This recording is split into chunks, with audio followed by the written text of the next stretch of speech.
Ustaz ya, materi yang saya dapat. Memang Nabi Musa ini menjadi milestone yang cukup penting dalam perkembangan Islam dan hubungannya juga dengan Bani Israel. Tentunya Bani Israel ini sudah beberapa pertemuan kita bahas. Pastinya dengan dibahas itu ada tentunya menjadi suatu poin penting juga dalam perkembangan Islam terhadap pengaruh Bani Israel dengan perkembangan Islam dari dulu dan hingga sekarang.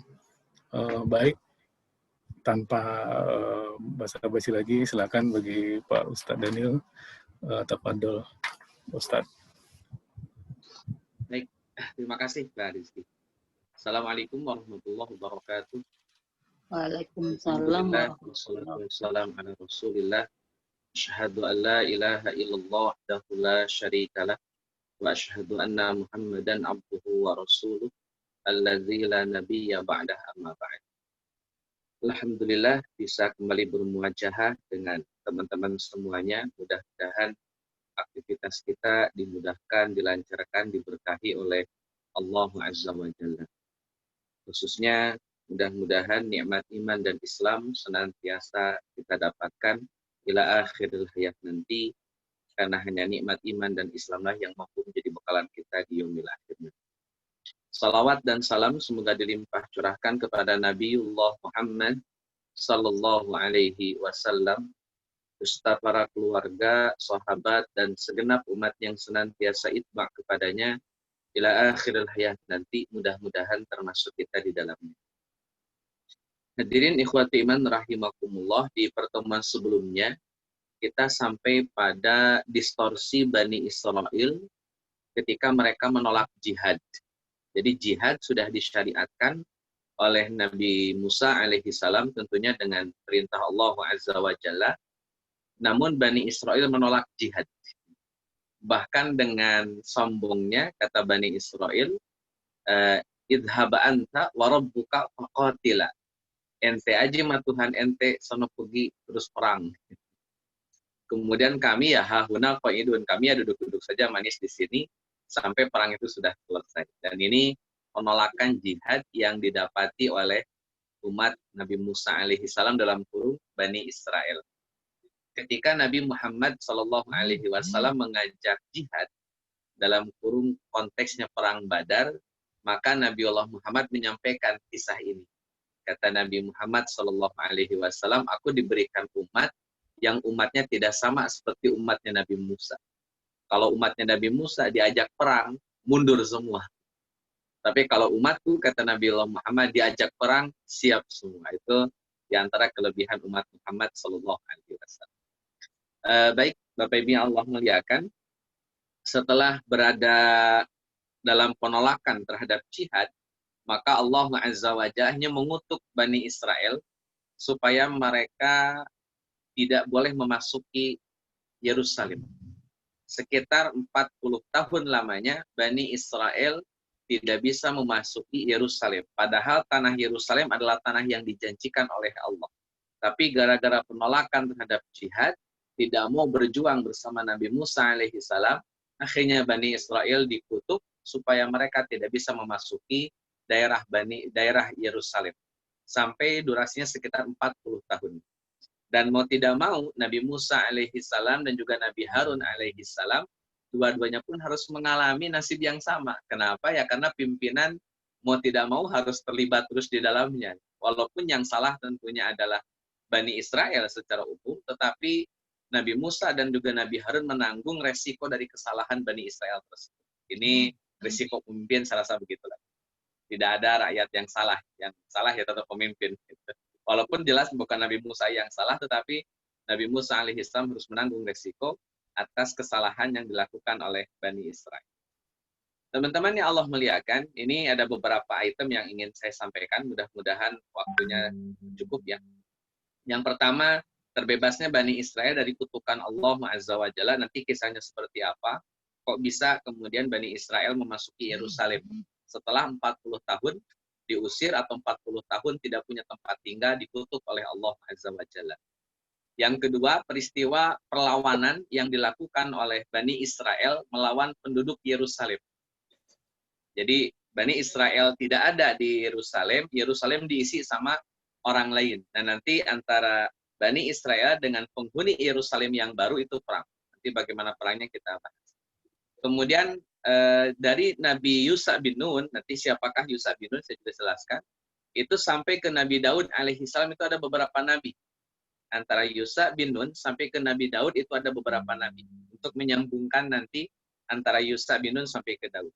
Ada Nabi Ilyas, Ilyasa, Zulkifli termasuk Nabi Samuel namanya. Nanti setelah Nabi Daud alaihissalam jadi nabi, begitu nanti penjelasan dilanjut tentang bagaimana Nabi Daud memimpin Bani Israel. Namun sebelum Nabi Daud memimpin Bani Israel, karena Nabi Daud ini kan raja kedua. Raja pertamanya adalah Talut. Ini salah, ini harusnya bukan alaihissalam. Jadi Talut itu bukan nabi, dia hanya tokoh saja. Raja pertamanya Talut, dia bukan nabi, jadi tidak harus pakai alaihissalam. Yang kedua Nabi Daud alaihissalam, dan yang ketiga Nabi Sulaiman alaihissalam. Ini untuk Nabi Sulaiman saya kasih part 1 karena kisah Nabi Sulaiman cukup panjang. Mungkin ya mirip-mirip kisahnya Nabi Yusuf alaihissalam, agak panjang kronologisnya. Cuman kalau Nabi Yusuf dari sejak kecil ada proses ceritanya. Kalau Nabi Sulaiman sejak beliau jadi nabi, jadi raja, baru ceritanya panjang. Terkait dengan kendaraan Nabi Sulaiman, istrinya Nabi Sulaiman, anaknya Nabi Sulaiman, kemudian kudanya Nabi Sulaiman, itu banyak yang dibahas. Jadi mungkin ini part 1-nya saya kutip, mudah-mudahan sih sampai di materi. Hadirin ikhwati man rahimakumullah, selanjutnya ada beberapa kisah tentang Nabi Musa yang tidak bisa saya sampaikan. Yang pertama misalkan kisah sapi betina, yang itu menjadi asbab penamaan surat Al-Baqarah. Kalau Bapak Ibu buka surat Al-Baqarah, itu penamaan surat Al-Baqarah, alasannya atau penyebabnya karena ada kisah tentang penyembelihan sapi betina di dalam surat Al-Baqarah. Itu yang kemudian nanti masyhur terkenal sebagai penyebab nama Al-Baqarah, nama surat Al-Baqarah dikasih nama Al-Baqarah.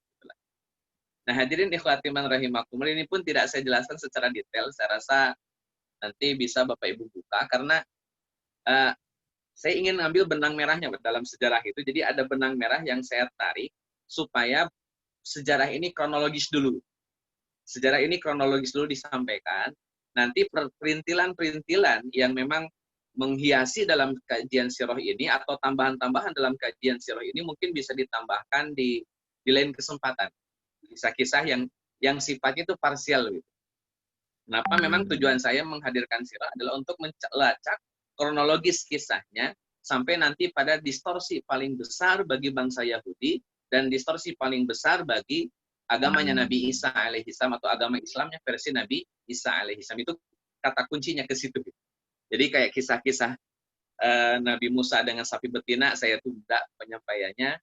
Kemudian kisah Nabi Musa dengan Khidir, yang sampai melakukan 3 hal yang tidak rasional menurut Nabi Musa alaihissalam, tapi itu benar menurut Khidir, yaitu nanti juga tidak saya detailkan. Tapi kalau mau didiskusikan, kita bisa diskusikan. Jadi saya membuka forum diskusinya, tetapi untuk sampaikan saya rasa tidak saya sampaikan. Kemudian pembangunan Kubatuz Zaman, ini nanti saya sampaikan. Pembangunan kubah zaman. Kubah itu bahasa Arab ya, yang kemudian dijadikan bahasa Indonesia. Kubah itu. Yang selalu ada di atas masjid, yaitu kubah. Ini sama juga kubah begitu, bentuknya mirip-mirip seperti itu, cuman bedanya kalau Kubatuz Zaman tidak ditaruh di atas masjid. Nah, nanti gambaran detailnya di materi berikut. Kemudian kisah Nabi Musa dengan Bal'am bin Bawra. Ini juga saya tidak sampaikan, nanti ada kisah tersendiri tentang Nabi Musa dan Bal'am. Kemudian Nabi Musa dan Korun bin Yaskub bin Qahid. Jadi kalau lihat dari nasab, Korun itu sepupunya Nabi Musa alaihissalam. Jadi Nabi Musa punya sepupu, orang kaya, dia Bani Israel juga, kaya raya, dan dia adalah sepupunya Nabi Musa alaihissalam, dan dia bernama Korun. Nanti gara-gara Korun ini banyak dikenal dengan istilah harta karun. Nah, harta karun itu diambil dari kalimat Korun. Korun. Sebetulnya harta korun kalau mau dibetulkan redaksinya ya, tapi ya ala kulli hal sudah. Hadirin ikhwatiman rahimakumullah, kemudian Nabi Musa melaksanakan ibadah haji. Ini pun tidak saya sampaikan. Yang jelas syariat Nabi Musa alaihi salam tentunya adalah syariat Islam, dan syariat Islam sebagaimana ajaran dari Nabi Ibrahim alaihi salam sudah ada praktek ibadah haji. Jika zaman Ibrahim saja sudah ada praktek ibadah haji, apalagi di zaman Nabi Musa alaihi salam, yang secara notabene bahwa Nabi Musa adalah keturunan juga dari Nabi Ibrahim alaihi salam, cuman dari jalurnya Nabi Ishak alaihi salam. Kemudian yang terakhir wafatnya Nabi Musa alaihi salam, ini saya kutip sebuah hadis qudsi bahwa satu-satunya nabi yang bisa nampar malaikat ya Nabi Musa alaihi salam. Walaupun oleh Muhammad Ghazali ya, seorang tokoh kontemporer, Muhammad Ghazali menolak hadis Nabi Musa menampar malaikat maut. Jadi kata Muhammad Ghazali, nggak mungkin hadis ini sahih. Ini secara sanad oke lah sahih, karena ini riwayatnya riwayat Imam Bukhari. Tetapi isinya sangat tidak logis. Masa malaikat maut digampar sama Nabi Musa? Itu sampai matanya keluar, digampar sampai matanya keluar. Itu malaikat maut. Jadi wajar kalau Nabi Musa, kalau hadis ini sahih ya, wajar kalau Nabi Musa mukul orang Mesir, sekali mukul mati, wong malaikat maut aja keluar matanya satu. Gitu. Wajar, jadi sangat wajar lah kalau Nabi Musa punya kekuatan sehebat itu.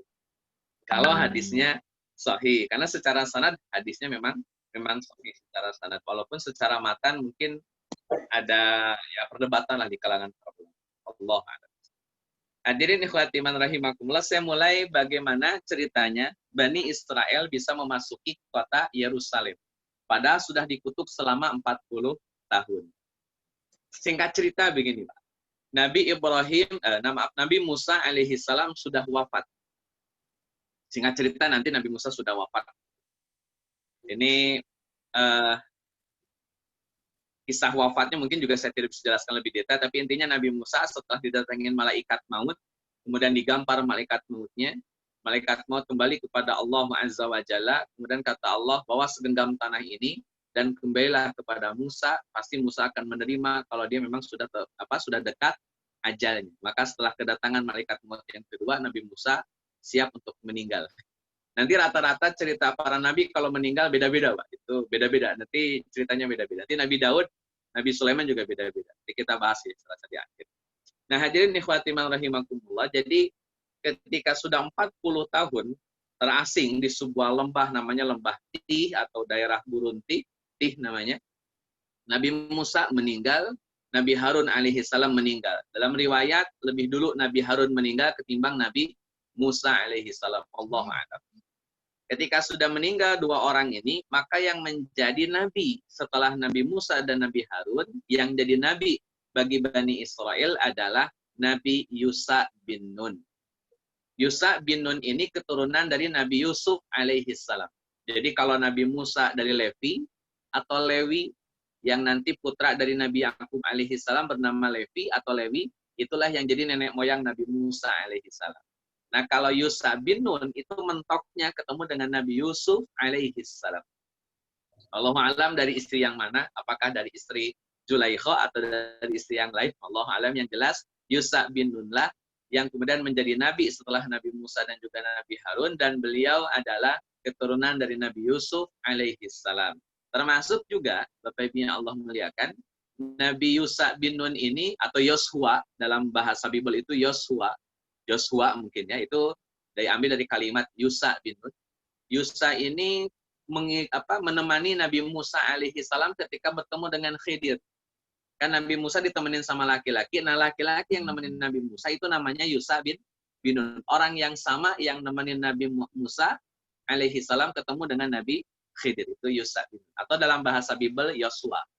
Allahu a'lam. Hadirin ikhwati man rahimakumullah.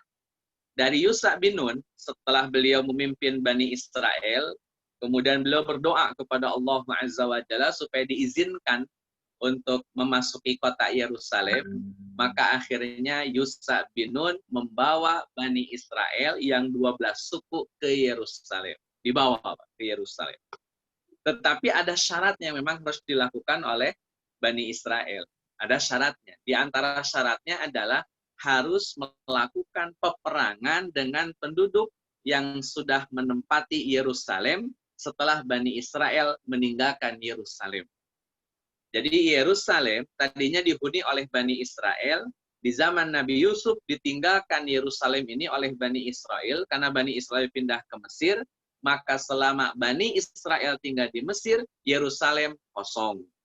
Selang beberapa lama setelah ditinggalkan oleh Bani Israel, maka datanglah orang-orang dari sekitaran Yerusalem mengisi tempat Yerusalem.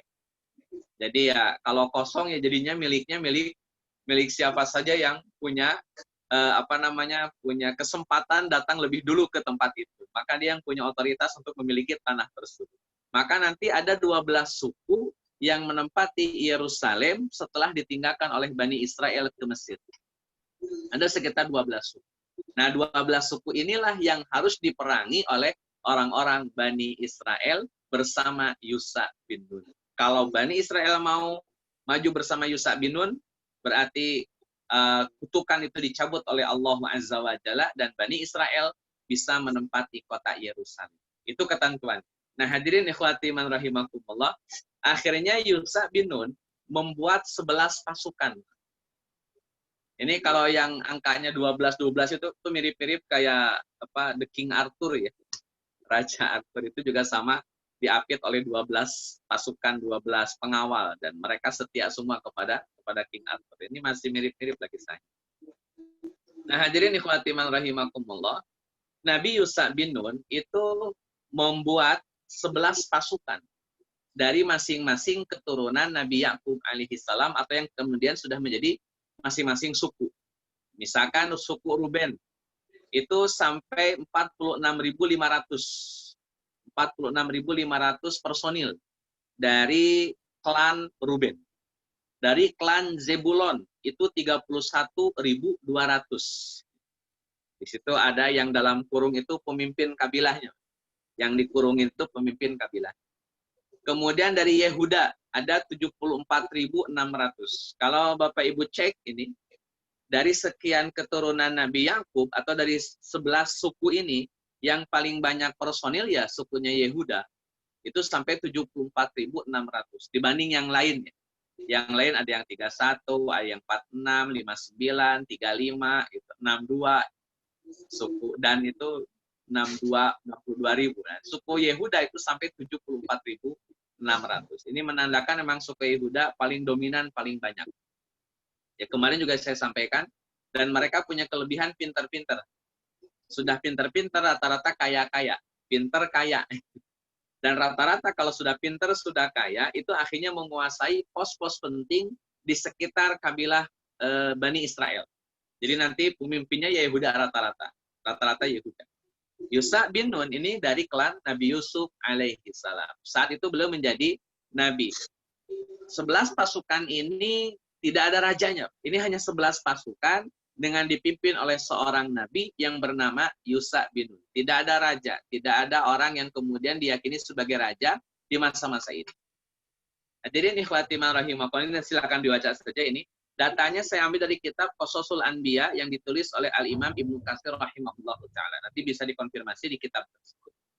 Jumlah totalnya, ini kalau saya hitung ya, jumlah totalnya itu 545.150. Tapi dalam hitungan Imam Ibnu Katsir 571.656. Nah, itu Allahu a'lam lah mana yang betul, apakah ada tambahan yang lain yang tidak disampaikan oleh Ibnu Katsir dalam kitabnya, wallahu a'lam. Yang jelas ini 11 pasukan bersiap komitmen untuk melakukan peperangan melawan penduduk Yerusalem yang menempati Yerusalem setelah ditinggalkan oleh Bani Israel. Hadirin ikhwati man rahimakumullah, nanti kenapa ada satu klan yang tidak terlibat dalam pasukan perang?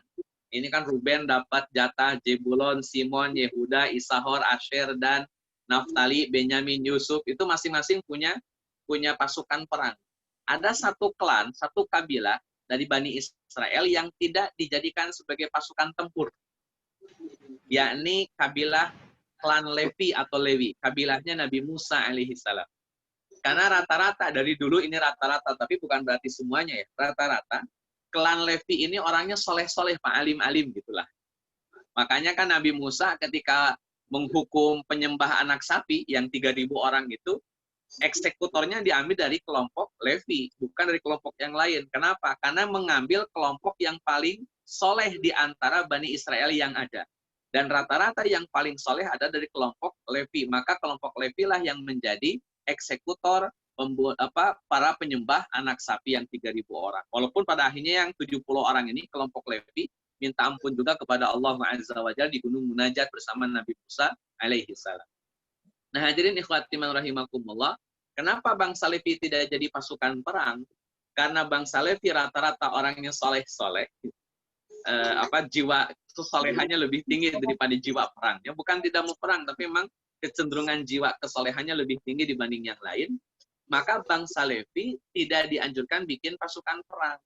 Bangsa Levi oleh Nabi Yusha bin Nun itu diperintahkan untuk membuat kubbatuz zaman. Nah, ini baru ketemu benda atau tempat tinggal yang disebut dengan kubbatuz zaman.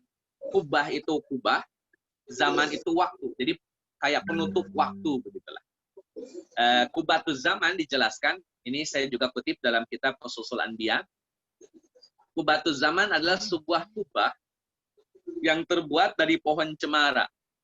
Jadi kalau kenapa orang-orang Nasrani itu sangat identik dengan pohon cemara, itu ada sanadnya.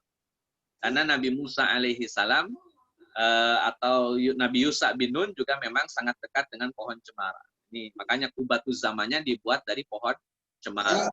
Kemudian kulit binatang, bulu kambing, dan di dalamnya terdapat 10 tenda dengan hiasan sutra, emas, dan perak. Jadi kubah, di dalam kubah ini ada 10 tenda yang masing-masing terbuat dari sutra, emas, dan perak. Masing-masing ada 10 tenda. Dan kubbatuz zaman ini panjangnya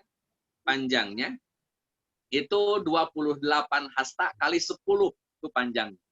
Kenapa? Karena masing-masing tenda pasangnya itu 28 hasta, panjang tendanya berarti luas kubahnya itu ya 28 kali 10. Lebarnya itu, tenda itu lebarnya 4 hasta, berarti lebar kubbatuz zaman itu 40. Karena ada 10 tenda. Kubbatuz zaman ini dijadikan sebagai tempat ibadahnya Bani Israel, seperti halnya Ka'bah. Jadi zaman dulu ketika tidak jemaah haji ke Ka'bah, maka orang-orang Bani Israel mereka melaksanakan ibadah di kubbatuz zaman. Bahkan menurut Imam Ibnu Katsir, ketika tidak haji, mereka menyembah Allah Azza wa Jalla, arahnya itu bukan Ka'bah, tapi kubbatuz zaman.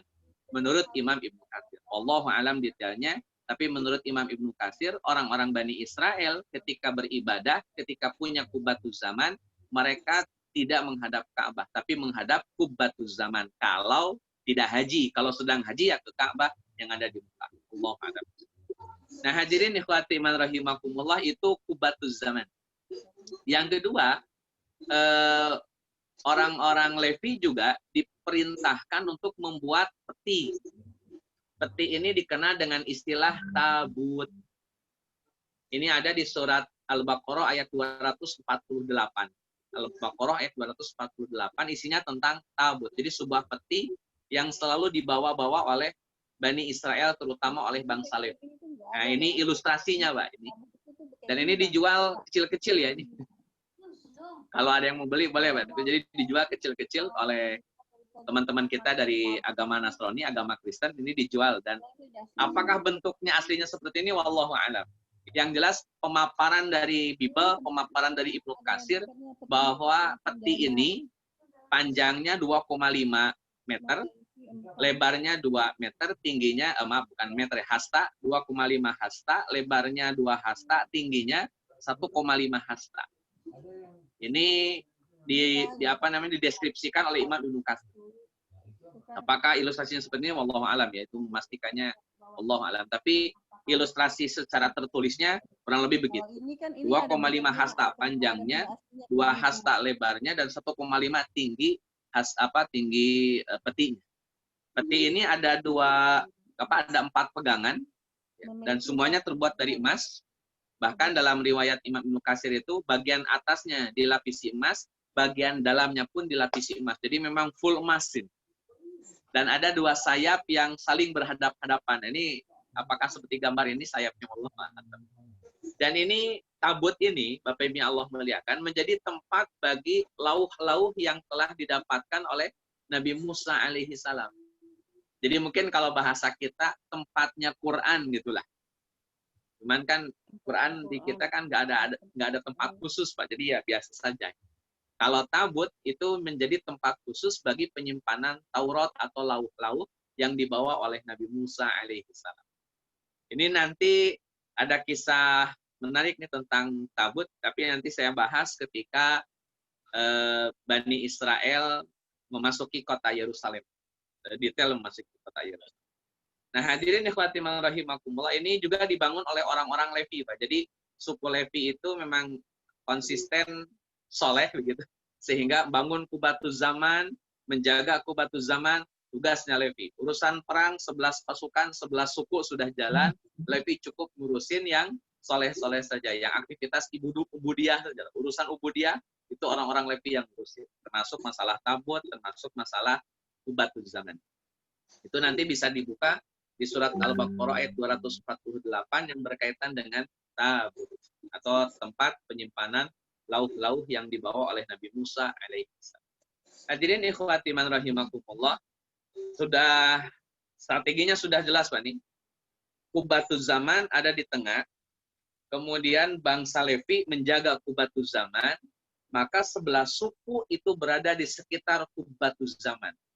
Jadi 11 suku ini mengitari Qubatuz Zaman sehingga dari arah manapun Qubatuz Zaman ini akan terjaga. Kalau ada tiba-tiba yang nyerang gitu, maka Qubatuz Zaman tetap ada.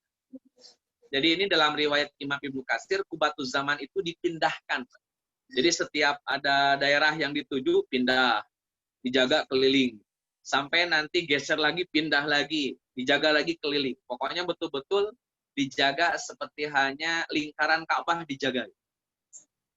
Gambaran detailnya, wallahu alam, tapi itu yang disampaikan oleh Imam Ibnu Katsir berkaitan dengan penjagaan Bani Israil terhadap Qubatuz Zaman, termasuk terhadap tabut yang memang mereka sangat jaga, terkait dengan ada nilai sakralitas soalnya di dalam.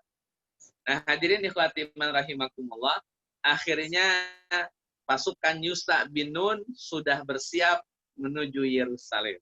Nah, sebelum lebih jauh, saya ingin bahas dulu 12 suku yang tinggal di Yerusalem. Jadi setelah Yerusalem ditinggalkan Bani Israel, maka Yerusalem dihuni oleh 12 suku. Di antaranya, hadirin ikhwati man rahimakumullah, itu Yerusalem dibagi menjadi 12 titik daerah.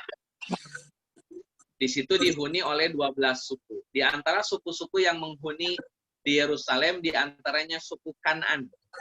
Ini penghuni Yerusalem yang baru setelah Bani Israel meninggalkan Yerusalem. Kemudian suku Amalikoh. Kemudian suku Edom. Suku Moab. Ini saya baca sebagaimana tulisannya siapa ya. Jadi kalau redaksi verbalnya seperti apa Allahu a'lam. Ini kan bahasanya bahasa Ibrani. Kemudian suku Ammon, suku Palestina. Jadi Palestina itu salah satu suku yang menjadi musuhnya bangsa Bani Israel ketika suku Palestina menempati kota Yerusalem setelah Bani Israel meninggalkan Yerusalem. Jadi konflik yang ada sekarang itu kayaknya masih berbuntut panjang dari dulu, Pak. Dari zaman Nabi Yusha bin Nun, wallahu a'lam. Ini selain kepentingan tanah ya, mungkin masih ada nyambung-nyambungnya. Nanti kalau bicara siapa yang benar, siapa yang salah, masih bisa kita diskusikan lagi.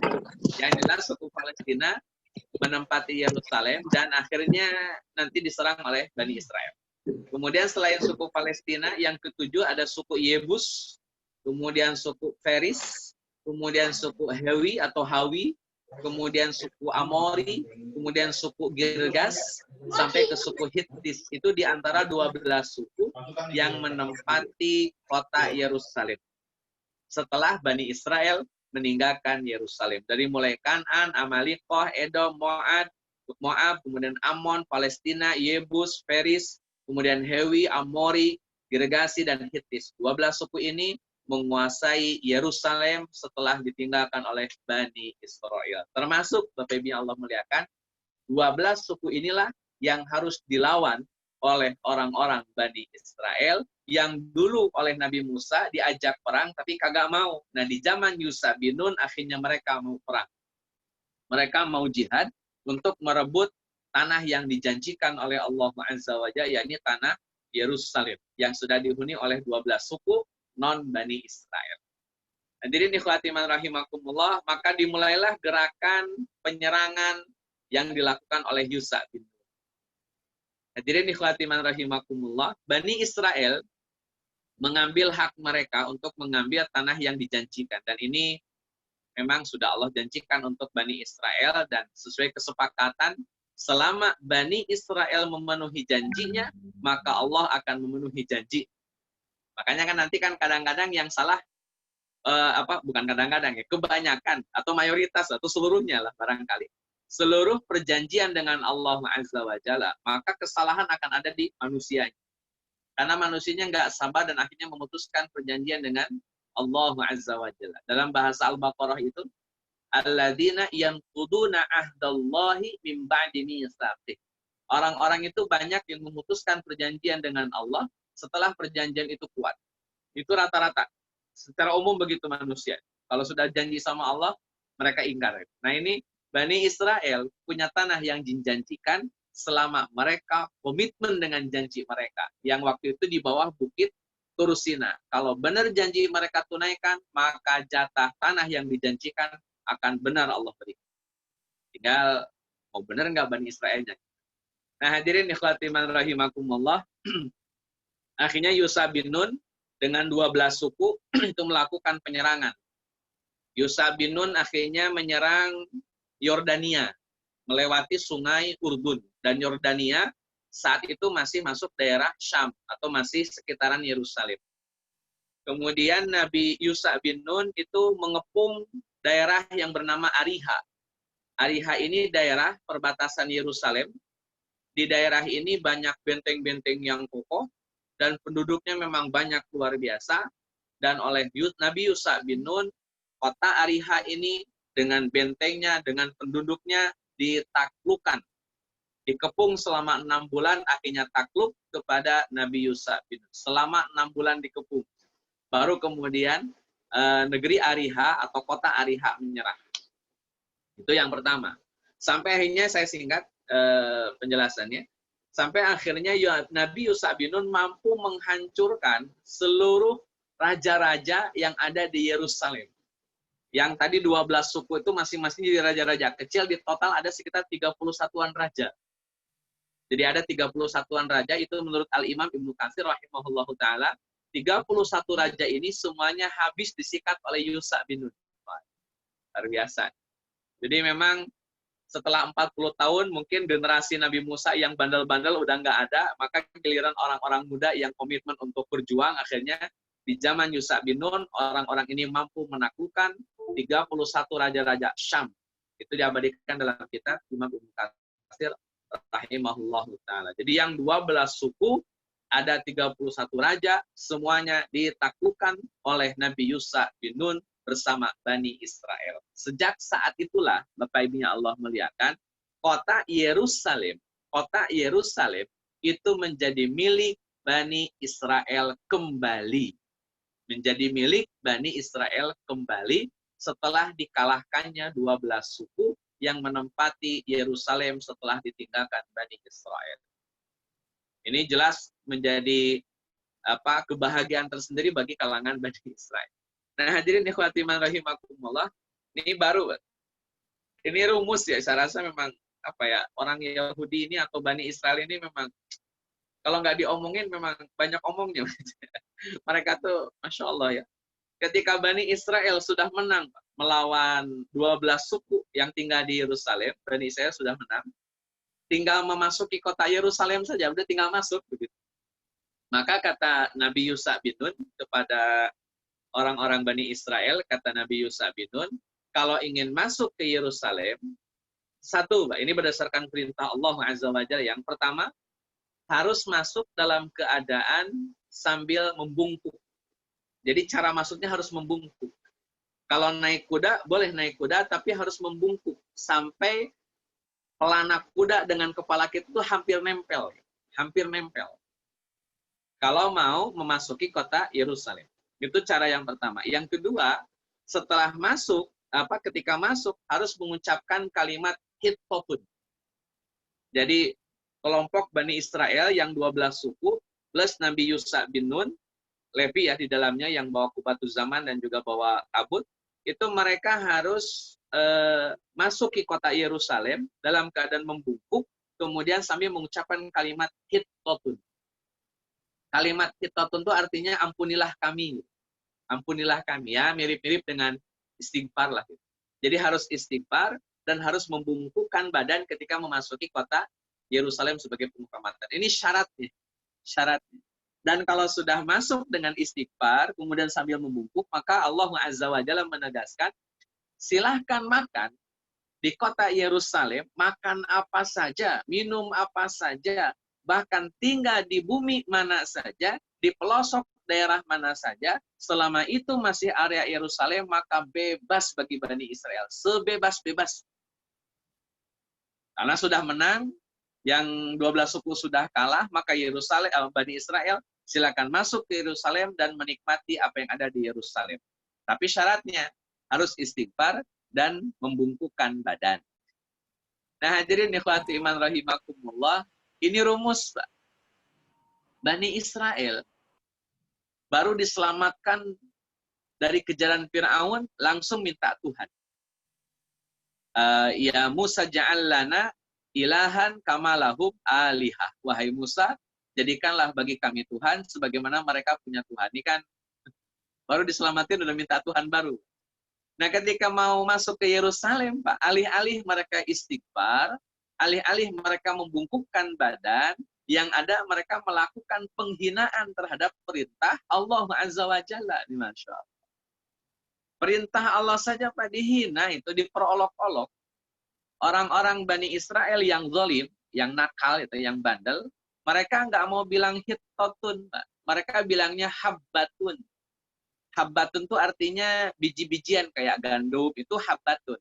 Kayak padi itu habbatun. Atau kayak jintan itu habbatun. Maka ada habbatus sauda, itu jintan hitam. Nah, hadirin ikhwati rahimakumullah, jadi orang-orang Bani Israel pas mau masuk Yerusalem, mereka nggak bilang hittotun, nggak bilang ampunilah kami. Tapi mereka bilang habbatun, berilah kami biji-bijian, berilah kami gandum-ganduman, gandum, berilah kami tanam-tanaman. Itu orang-orang Bani Israel. Alih-alih istighfar yang ada malah minta gandum. Masya Allah. Terus yang kedua, mereka tidak mau membungkukkan badan. Mereka overacting. Overacting. Jadi Bani Israel disuruh bungkuk doang, mereka ngesot. Ngesot itu ya, mohon maaf, pantat mereka nempel di tanah dan mereka berjalan sambil nempelin pantat mereka di tanah. Itu kelakuan Bani Israel yang dolim-dolim, tapi nggak semuanya. Ini yang dolim-dolim, makanya fabadalal ladzina zalamu minhum. Maka orang-orang zalim di antara mereka itu mengganti ucapan hittotun menjadi habbatun. Dan masuk dengan cara ngesot. Nih, suster ngesot mungkin terinspirasi dari sini barangkali ya. Nah ya, nggak mungkin lah ya. Allah a'lam. Nah, hadirin ikhwati man rahimakumullah, gara-gara dosa pertama Bani Israel ini, padahal baru dikasih menang oleh Allah, 40 tahun dikutuk, Pak, digurunti, kemudian diselamatkan oleh Allah Azza wa Jalla melalui ikhtiar yang dilakukan oleh Nabi Yusha bin Nun, menang sudah Bani Israel menguasai Yerusalem, alih-alih mereka berdoa, alih-alih mereka bersyukur, bikin dosa baru, padahal baru saja menang. Insya Allah ya. Nah, hadirin ikhwati man rahimakumullah, akhirnya Pak, nggak bisa dibiarin nih, harus dikasih hukuman. Maka Allah Azza wa Jalla menghukum mereka dengan cara Allah kirimkan penyakit ta'un. Ini ta'un ini sejenis penyakit yang, mohon maaf apabila Allah muliakan, kalau kena ke badan, maka kulit ini jadi korengan. Daging ini membusuk, tulang belulang bisa copot atau putus. Itu penyakit ta'un. Dan itu proses penyebarannya sangat cepat, masif, dan banyak korban jiwa pasti. Itu penyakit ta'un.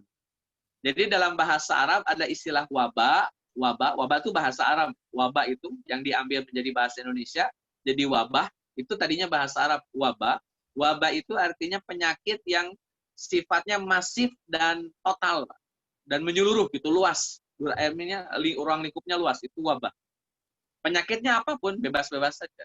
Tapi kalau taun khusus tadi, kalau kena kulit, kulitnya korengan, dagingnya membusuk, tulang belulangnya bisa copot. Nah, itu penyakit taun namanya. Dan penyakit ini merupakan dampak dari ashabul fil. Ini kalau tidak salah saya pernah sampaikan Pak ini, ketika Nabi Muhammad lahir, peristiwa ashabul fil, itu ashabul fil menjadi sebab penyakit taun masuk ke kota Mekah dulu. Allahu akbar. Nah, hadirin ikhwati man rahimakumullah, orang-orang yang zalim yang tadi nggak mau bilang istighfar, mereka bilangnya habbatun. Kemudian yang kedua, mereka ngesot ketika masuk Yerusalem, akhirnya Allah hukum dengan penyakit taun. Dan akhirnya mereka banyak yang mati gara-gara penyakit tersebut, mereka yang telah mendurhakai Allah Azza wa Jalla. Nah, hadirin ikhwati man rahimakumullah, harusnya Pak, ini harusnya Bani Israel itu kalau masuk ke sebuah kota dan kota itu sudah ditaklukkan, harusnya seperti Nabi Muhammad SAW, ya sebagaimana Nabi Yusuf bin Nun, karena ini menjadi adab para nabi, Pak. Adab para nabi kalau memasuki tempat yang sudah dikuasai, yang sudah dibebaskan, adabnya begini. Yang pertama harus memohon ampunan dari Allah, itu adab. Yang kedua, memasuki tempat tersebut dengan menundukkan kepala sebagai penghormatan. Nabi saja ketika Futuh Mekah, beliau menundukkan kepala beliau sambil baca surah Al-Fat. Itu Nabi ketika menaklukkan kota Mekah, membebaskan kota Mekah, beliau beristighfar, memohon ampunan kepada Allah, beliau menundukkan kepalanya, kemudian beliau membaca surat Al-Fat yang surat Al-Fat ya, bukan Anas, surat Al-Fat. Yang kedua, ini digambarkan secara utuh oleh Allah Azza wa Jalla dalam surat An-Nasr. Inna fatahna laka fatham mubina, itu surat Al-Fatah. Itu Nabi baca sampai selesai ketika memasuki daerah kota Mekah. Saat itu dalam peristiwa Futuh Mekah. Ini adab. Nah, harusnya Bani Israel kayak gini. Bukannya kayak begini, malah menghina perintah Allah Azza wa Jalla. Ini kalau umat Muhammad melakukan apa yang dilakukan oleh Bani Israel, bisa jadi tahun Allah kirimkan lagi. Dikasih menang, kagak mau istighfar, kagak mau menghormati tempat yang sudah dibebaskan, bisa jadi justru ta'un nanti dikirimkan. Cuman ya karena umat Muhammad baik-baik, soleh-soleh ya, alhamdulillah itu. Akhirnya ya tidak sampai mendatangkan ta'un dari Allah Azza wa Jalla. Nabi Yusuf bin Nun setelah membawa masuk Bani Israel, sekalipun dengan dosa tadi, tapi Allah sudah hukum, maka beliau menjadi satu-satunya Nabi di kota Yerusalem setelah beliau masuk ke Yerusalem, dan beliau mengajarkan Taurat, menjadikan Taurat sebagai rujukan dalam setiap menyelesaikan permasalahan yang dihadapi oleh Bani Israel. Nabi Yusuf bin Nun hidup sampai usia 127 tahun. Bapak Ibu yang Allah muliakan, setelah Yusuf bin Nun meninggal, terus apa yang terjadi dengan Bani Israel? Nah, hadirin ikhwati man rahimakumullah, saya sampaikan singkat ini, Pak. Mudah-mudahan tetap singkat ya ini. Yang pertama, antara Nabi Yusuf bin Nun dengan Nabi Daud itu ada nabi namanya Nabi Hizkil. Hizkil Nabi. Nabi Hizkil itu nabi yang doanya itu diijabah. Jadi ketika beliau melewati sebuah daerah ini banyak tulang belulang, banyak orang yang sudah mati, tulang belulang sudah busuk lah begitu. Maka oleh Nabi Hizkil, wahai tulang, menyatulah. Maka tulang belulang tadi menyatu jadi satu rangkaian tubuh manusia. Kemudian kata Nabi Hizkil, wahai tulang, terbungkuslah oleh daging. Maka tulang-tulang ini terbungkus oleh daging. Itu orang yang dihidupkan lagi oleh Allah Azza wa Jalla atas doanya Nabi Hizkil. Ada satu riwayat menyebutkan 4.000, riwayat yang lain menyebutkan 8.000, riwayat yang lain menyebutkan 30.000. Wallahu a'lam. Itu dalam kitab Ibnu Katsir banyak pendapat. Tapi yang jelas, yang saya kutip itu 4.000 orang. 4.000 orang yang dihidupkan oleh Allah berdasarkan doanya Nabi Hizkil. Dan 4.000 orang ini mereka mati gara-gara penyakit taun. Jadi dihidupkan oleh Nabi Hizkil. Dan doa ini bukan dihidupkan oleh Allah Azza wa Jalla, disebabkan dengan doanya Nabi Hizkil. Ini detailnya bisa dibaca dalam slide sana. Hadirin ikhwati man rahimakumullah, kemudian setelah Nabi Hizkil meninggal, maka Bani Israel mulai memunculkan kembali penyimpangannya.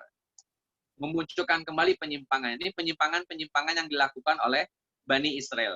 Nabi Hizkil meninggal, muncul nabi yang baru, orang-orang Bani Israel, Pak, itu ketika kemunculan nabi yang baru bikin ulah. Di antaranya, Bapak Ibu yang Allah muliakan, satu, mereka menyembah berhala yang bernama Baal atau Baal. Atau Baal. Itu berhala yang disembah oleh orang-orang Bani Israel. Ini Masya Allah. Ini sudah masuk penyembahan berhala. Kemudian suka merubah-rubah ayat. Dalam bahasa surat An-Nisa ayat 46, minal ladzina hadu yuharrifunal kalima ammawadhi'ih. Jadi orang-orang Yahudi itu biasa memutarbalikkan fakta, memutarbalikkan data, gonta-ganti ayat. Itu suka-suka Yahudi, itu kerjaan Yahudi. Jadi selain menyembah berhala, mereka juga suka merubah ayat.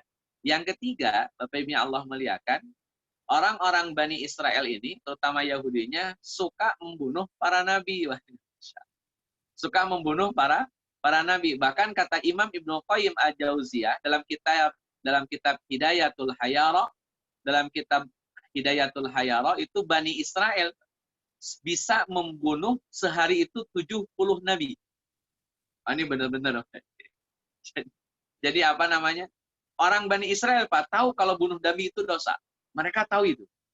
Tetapi terus kenapa mereka mau membunuh nabi atau suka bunuh nabi? Karena nabi-nabi yang diutus oleh Allah Azza wa Jalla selalu berseberangan dengan hawa nafsu Bani Israel. Bani Israel suka zina, dilarang sama nabi. Alih-alih berhenti zina, nabinya dibunuh. Bani Israel suka minum khamar, datang nabi, dilarang minum khamar. Alih-alih ngikut nabi, berhenti dari khamar, yang ada nabinya dibunuh. Orang Yahudi, Bapak Ibu yang Allah muliakan, dari dulu sudah terbiasa menjinahi orang tua mereka. Apa istilahnya itu? Ya, hubungan dalam keluarga. Jadi ibu berhubungan dengan anak, anak dengan bapak, itu biasa orang Yahudi. Makanya kata Nabi SAW, kalian akan mengikuti suatu umat, yang umat ini menjinahi ibunya, maka kalian pun akan menjinahi ibunya. Itu kata Nabi SAW. Dan memang orang Yahudi sudah sedemikian rupa Pak kondisinya. Jadi setelah Yusha bin Nun meninggal, Nabi Hizkil sudah tidak ada banyak nabi di antara itu, tapi tidak disebutkan detail oleh para ulama, siapa saja nabinya.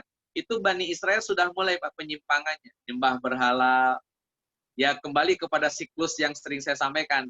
Bertauhid, muncul penyimpangan. Sudah bertauhid, pasti muncul penyimpangan. Itu rumusnya.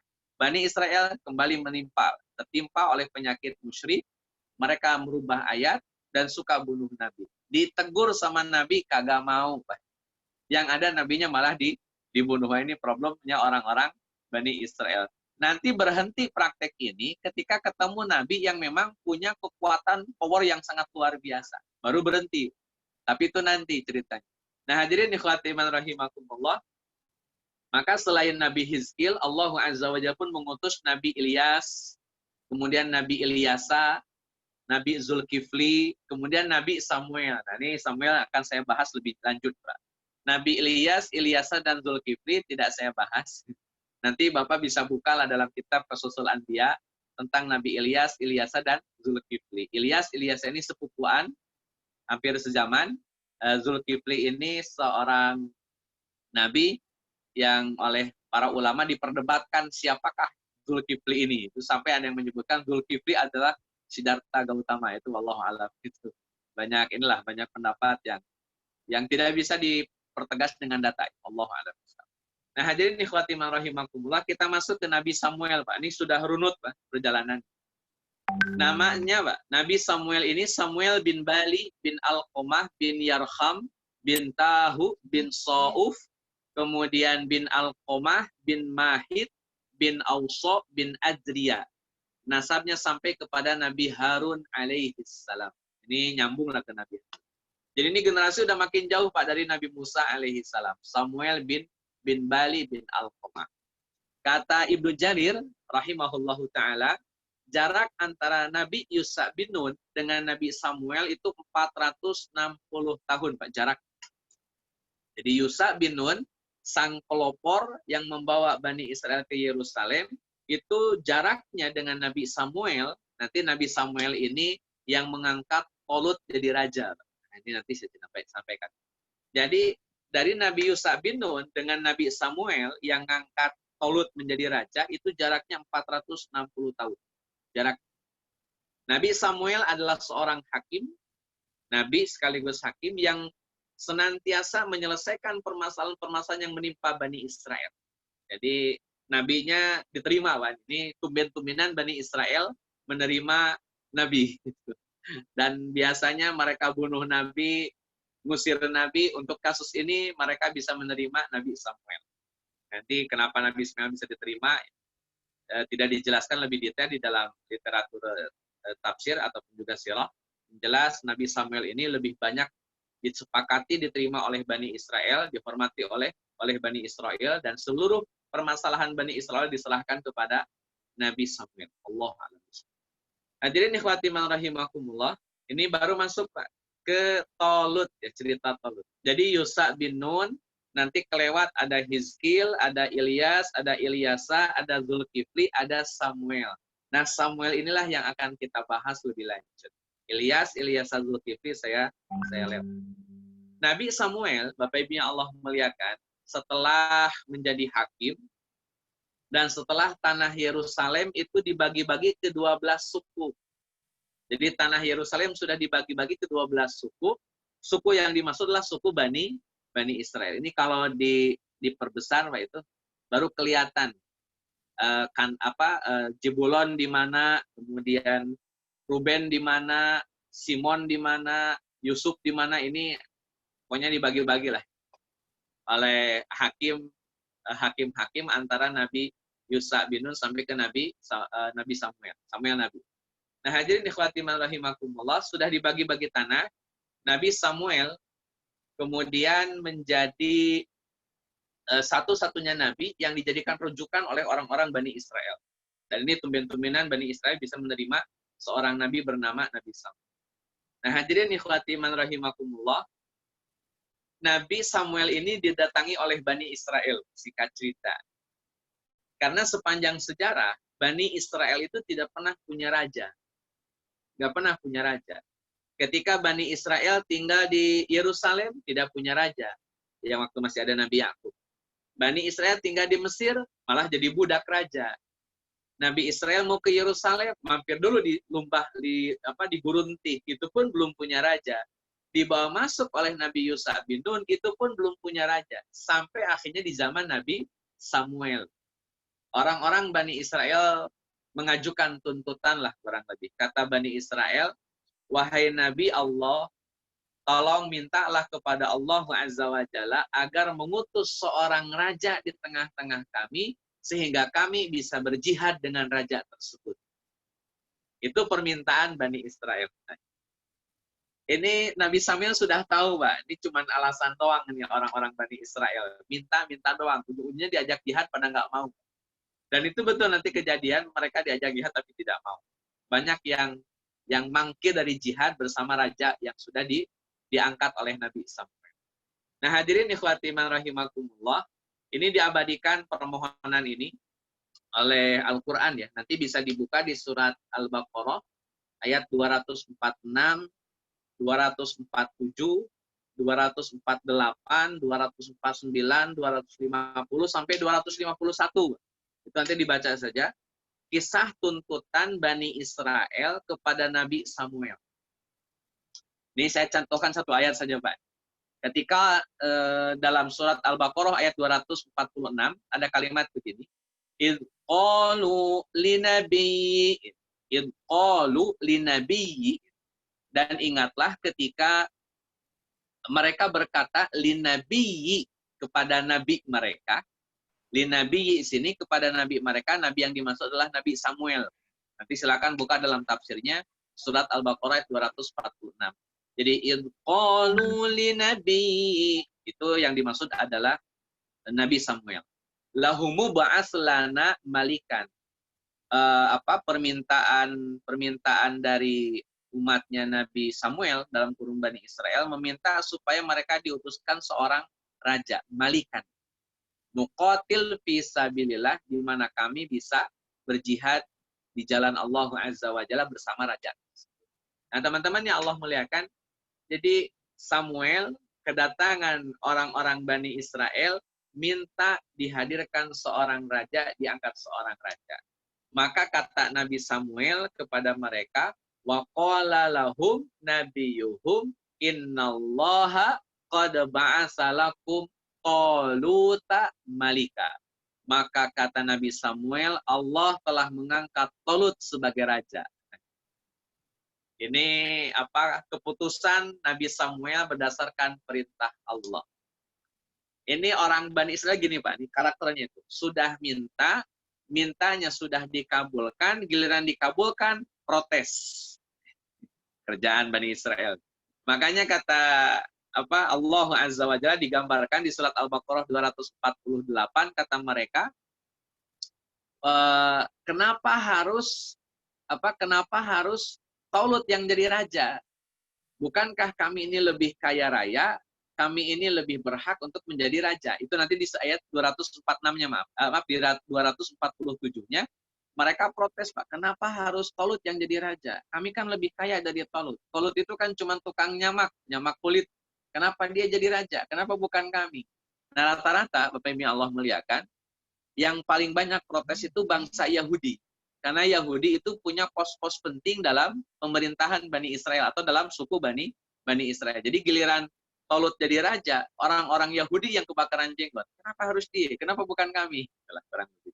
Nah, hadirin ikhwatiman rahimakumullah, maka Allah Azza wa Jalla menjawab melalui Nabi Samuel, kata Allah Azza wa Jalla, nanti kalau Talut jadi raja, maka bukti bahwa yang berhak jadi raja adalah Talut, maka tabut akan datang kepada kita. Nah, ini perlu saya sampaikan, Bapak Ibu Allah muliakan.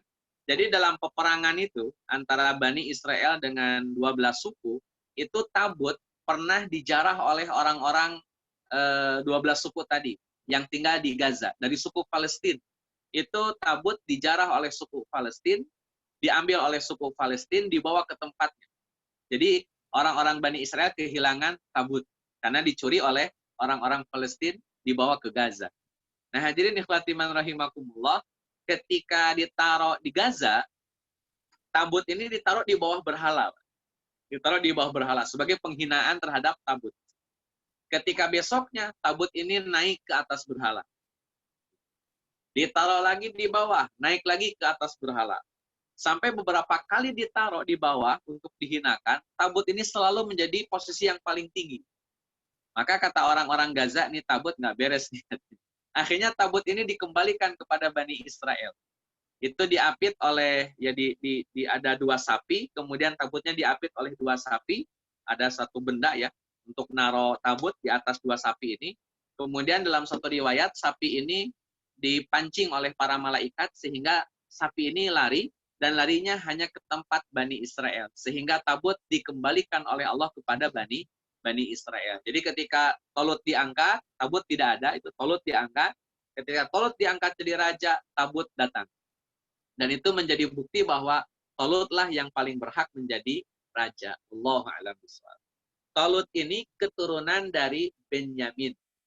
Talut bin Qais bin Afyal bin Soru bin Tahrud bin Aflih bin Unais bin Benyamin. Nanti redaksinya bisa dicek di dalam kitab Qasasul Anbiya yang ditulis oleh Imam Ibnu Katsir. Beliau seorang tukang samak, jadi nyamak kulit, bukan orang kaya, memiliki tinggi badan di atas umumnya Bani Israel. Dia orang yang paling tinggi. Karena nanti salah satu tes jadi rajanya, itu Nabi Samuel ngambil tongkat. Tongkat ini ditaruh, kemudian kata Nabi Samuel, siapa yang lebih tinggi dari tongkat ini, dia berhak jadi raja. Dan semua orang yang diukur, tidak ada yang lebih tinggi kecuali Talut. Makanya Talut jadi raja. Memiliki badan yang gagah dan sempurna. Dalam bahasa Al-Quran itu basotan fil jismi. Kan basotan fil ilmi wal jismi. Jadi Talut itu cerdas dan juga badannya gagah. Makanya memiliki ilmu dalam mengelola negara atau rakyat. Basotan fil ilmi wal jismi. Dan itu syarat menjadi pemimpin. Kemudian Allah telah memilih Talut dibandingkan Bani Israel yang lainnya, gara-gara satu, beliau memang memiliki badan yang gagah, yang kedua, memiliki ilmu yang mumpuni. Itu 2 syarat kenapa Talut yang harus jadi raja. Bukan masalah kaya, bukan masalah turunannya. Walaupun rata-rata orang-orang Yehuda maksa pengen mereka yang jadi raja. Tapi akhirnya keturunan Benyamin yang jadi raja. Allah. Hadirin ikhwati man rahimakumullah. Kemudian bukti nyatanya ya Tabut datang kepada Bani Israel. Dan itu menjadi tanda bahwa Talut memang sah menjadi seorang raja Bani Israel. Hadirin ikhwati man rahimakumullah. Terakhir ini, kayaknya memang nggak sampai ke Nabi Sulaiman ya. Ketika Nabi Samuel sudah mengangkat Talut, maka Talut melakukan peperangan melawan Jalut. Talut melakukan peperangan melawan Jalut. Di antara pasukannya ada yang bernama Daud alaihi salam. Waktu itu Daud belum jadi nabi. Jadi dalam pasukan Talut ada seorang laki-laki pemuda namanya Daud. Talut membawa 80.000 pasukan personil. Atau dalam riwayat yang lain 76.000. Atau dalam riwayat yang lain membawa 4.000 orang. Ini terlepas yang benar yang mana. Tiga-tiganya ada dalam Ibnu Katsir. Jadi ketika Talut bawa pasukan 80.000, terulah 80.000. Kemudian Talut menguji pasukannya, kata Talut, jangan minum air di sungai itu. Kecuali hanya sekedarnya saja. Kalau kalian minum dari tempat itu, kalian bukan umat saya. Dan kalau tidak minum, kalau kecuali hanya sedikit saja, kalian umat saya. Dari 80.000 yang ikut dengan Talut, yang tidak minum air hanya 300 orang saja. Tidak minum air sama sekali itu 300 orang saja. Maka Talut hanya berangkat dengan 300 orang saja, sisanya disuruh pulang ke Yerusalem. Jalut ini orang Gaza. Orang-orang apa? Jadi masih ada beberapa dari 12 suku itu yang melakukan perlawanan kepada Bani Israel. Jadi kayak pemberontakan lah. Maka Talut harus menumpas pemberontakan tersebut. Beliau bawa 80.000, diuji dengan air minum yang bisa melaksanakan ujian dengan baik hanya 300 orang. Maka Talut berangkat hanya dengan 300 orang. Makanya kata Nabi SAW, jumlah pasukan Badar itu sama dengan jumlah pasukannya Talut. Ya kurang lebih di angka 300-an. Allahu a'lam. Satu kama qala Rasulullah SAW. Walaupun ada beberapa ulama yang menghukuminya hadis dhaif. Allahu a'lam. Nah, hadirin ikhwati man rahimakumullah, di antara pasukan Talut yang 300 ini ada laki-laki namanya Daud. Daud ini punya ketapel, di ceritanya begitu. Daud ini punya ketapel, dan ini pun masuk dalam kitab-kitab Bible, bahwa Daud punya ketapel. Nabi Daud ketika jalan, itu ketemu batu, yang batu ini minta diajak. Jadi batunya minta diajak, wahai Daud, ajaklah aku juga ingin berjihad bersamamu. Maka Nabi Daud membawa batu ini. Sampai 3 batu dalam perjalanan dibawa oleh Nabi Daud alaihissalam. Dan 3 batu inilah yang dilemparkan kepada Jalut dengan ketapelnya sampai Jalut tersungkur dan mati. Jadi pembunuh Jalut adalah Nabi Daud alaihissalam yang waktu itu belum jadi Nabi. Sebelum peperangan dimulai, Talut sudah punya sayembara. Siapapun yang membunuh Jalut, maka dia akan mendapatkan 2 hal. 1, akan menjadi menantu Raja Talut. Yang kedua, akan jadi raja setelah Talut lengser. Hadirin ikhwati man rahimakumullah, ini ada kisah di mana Talut pengen membunuh Daud. Di mana Talut pengen membunuh Daud. Ini kisahnya di surat Al-Baqarah ayat 251. Tapi ini tidak jadi ya, karena akhirnya Talut tobat dan tidak jadi membunuh Daud. Jadi tapi sempat berperang antara Talut dengan Daud, tapi tidak sampai Daud terbunuh atau tidak sampai Talut terbunuh. Akhirnya Talut bertaubat dan mengakui kesalahan. Ini diabadikan dalam surat Al-Baqarah ayat 251. Hadirin ikhwati man rahimakumullah, kita singkat kisah Talut, kita percepat ini. Nabi Daud alaihissalam jadi raja akhirnya. Beliau bernama Daud bin Ayyas bin Uwaid bin Abir bin Salmon bin Nahshum bin Uwainadab bin Iram bin Hashrum bin Faras bin Yehuda. Jadi Nabi Daud keturunan Yehuda. Yusa bin Nun, Nabi Musa, Nabi Harun keturunan Levi. Yusa bin Nun keturunan Nabi Yusuf. Nabi Samuel keturunan Benyamin. Nabi Daud keturunan Yehuda, keturunan dari Yehuda. Talut, mohon maaf, bukan Samuel. Talut keturunan Benyamin dan Nabi Daud keturunan Yehuda. Nah, hadirin ikhwati man rahimakumullah, Beda dengan Tolut yang tinggi, gede badannya, bastotan fil ilmi wal jismi. Kalau Daud justru tubuhnya pendek, tapi bermata biru. Ini saya tidak tahu apakah memang Bani Israel ada yang bermata biru. Tapi Nabi Daud bermata biru lah intinya. Beliau suaranya merdu. Bahkan dalam satu riwayat, kalau Nabi Daud sedang baca Zabur, itu burung-burung diam. Bahkan jangankan burung-burung, Pak. Air yang sedang mengalir saja diam ketika mendengarkan bacaannya Nabi Daud alaihi salam. Itu disebutkan dalam riwayat Al-Imam Ibnu Katsir rahimahullah ta'ala. Kemudian Nabi Daud ini suka bikin baju besi, baju perang, tanpa bantuan alat apapun, baik api maupun palu. Jadi pakai tangan doang, kayak handicraft gitu. Bikin baju besinya kerajinan tangannya Nabi Daud.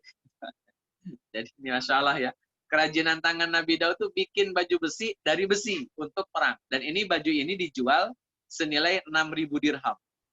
6.000 dirham. Jadi uang dinar, uang dirham itu bukan produk muslim, Pak. Uang dinar, uang dirham itu warisan dari raja-raja, kerajaan-kerajaan sebelum, maksudnya bukan produk Nabi Muhammad gitu. Itu jauh sebelum itu sudah ada yang namanya dinar dan dirham, uang perak dan juga uang emas. Kemudian Nabi Daud ini rajin puasa, rajin sholat. Nah kayaknya sih sampai Nabi Daud nih pas saya bahas.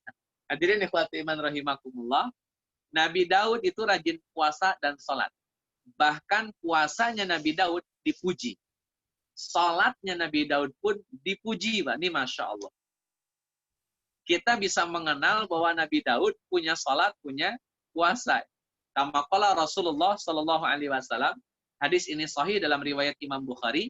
Kata Nabi Sallallahu Alaihi Wasallam, ahabus salah ilallah salatu Daud alaihi salam. Wa ahabus siyam ilallah siyamu Daud alaihi salam. Itu diantara penjelasan Nabi Shallallahu Alaihi Wasallam. Jadi salat yang paling Allah cintai, sukai, salatnya Nabi Daud.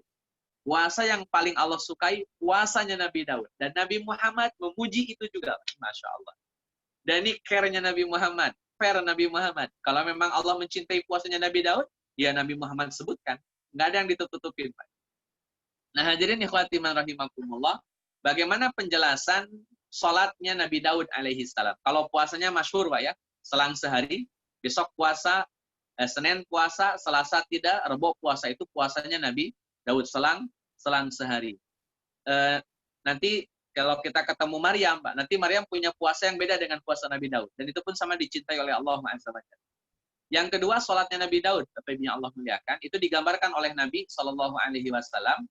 Beliau tidur, Pak, awal malam, tidur sampai tengah malam. Kemudian tengah malam bangun, kemudian sholat malam. Tinggal sisa sepertiga malam lagi, Nabi Daud tidur.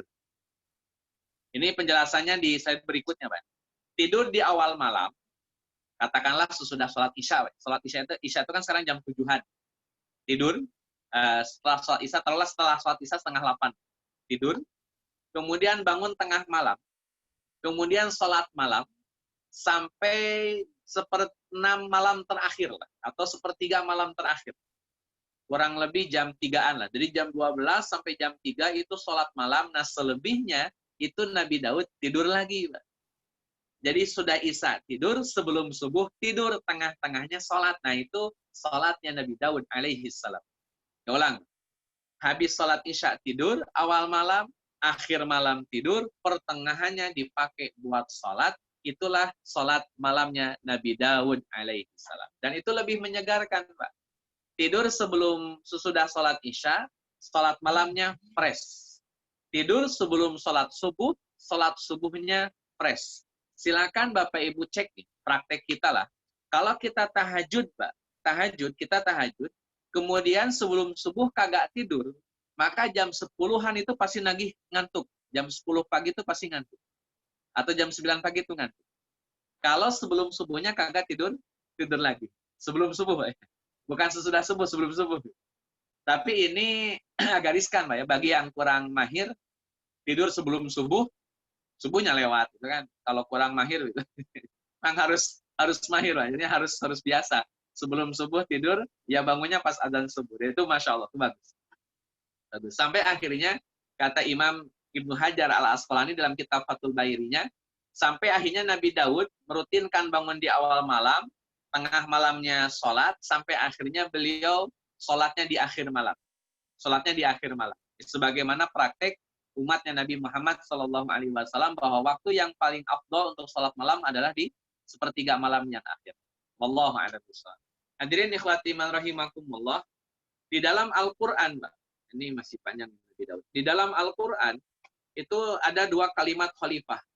Satu untuk Nabi Daud, satu lagi untuk Nabi Adam alaihissalam. Nabi Adam itu di surat Al-Baqarah ayat 30, Nabi Daud di surat Shad ayat 26. Hanya 2 nama saja yang secara definitif disebutkan dengan redaksi khalifah. Hanya 2 saja. Satu khalifah disebutkan untuk Nabi Adam, satu lagi khalifah dinisbatkan untuk Nabi Daud alaihissalam. Hanya 2 nama Nabi yang punya gelar khalifah. Adam dan Nabi Daud alaihissalam. Kemudian ini keputusan Nabi Daud saya lengkap. Keluarga Nabi Daud alaihissalam, Nabi Daud memiliki 100 istri. Salah satunya adalah Auria yang nanti melahirkan Nabi Sulaiman alaihissalam. Melahirkan Nabi Sulaiman alaihissalam.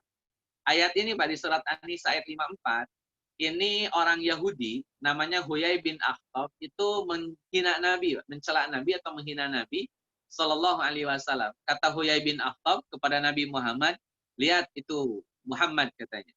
Kata Huyai bin Akhtab, orang ini tidak pernah puas dengan wanita seperti orang ini tidak pernah puas dengan makanan. Itu ungkapan dari Huyai bin Akhtab.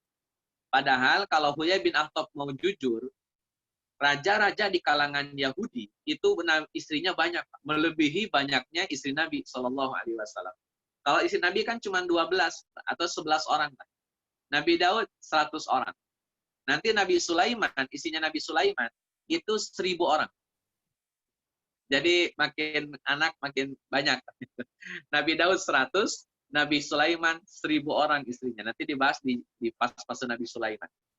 Hadirin ikhwati man rahimakumullah, terakhir kematian Nabi Daud alaihissalam. Beliau meninggal setelah didatangi oleh malaikat maut. Beliau didatangi ketika itu sedang berada di mihrab. Ketika datang malaikat maut, kemudian kata malaikat maut, wahai Nabi Allah, aku diperintahkan untuk mencabut nyawamu. Maka Nabi Daud bersujud, dan di saat Nabi Daud bersujud di salah satu tangga mihrabnya, Nabi Daud dicabut ruhnya. Tepatnya hari Rabu, Nabi Daud meninggal dunia, dan akhirnya selesai sudah kenabian seorang Daud alaihissalam. Kita masuk nanti fase di Nabi Sulaiman alaihissalam. Ini tergantung Pak sebetulnya mau kita detailkan Nabi Sulaiman atau bahas sekilas saja. Tapi agak selesai. Allah alam. Saya kembalikan kepada Pak Rizky.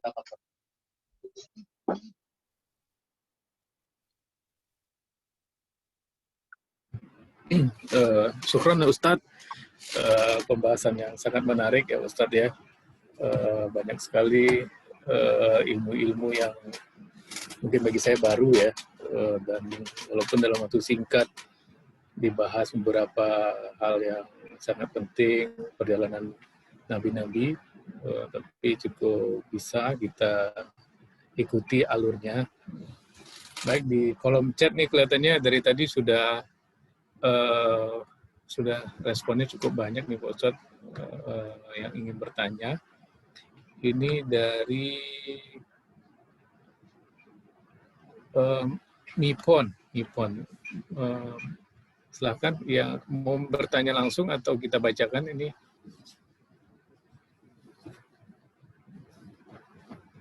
Silahkan Pak, Bapak atau Ibu dengan ID Nipon.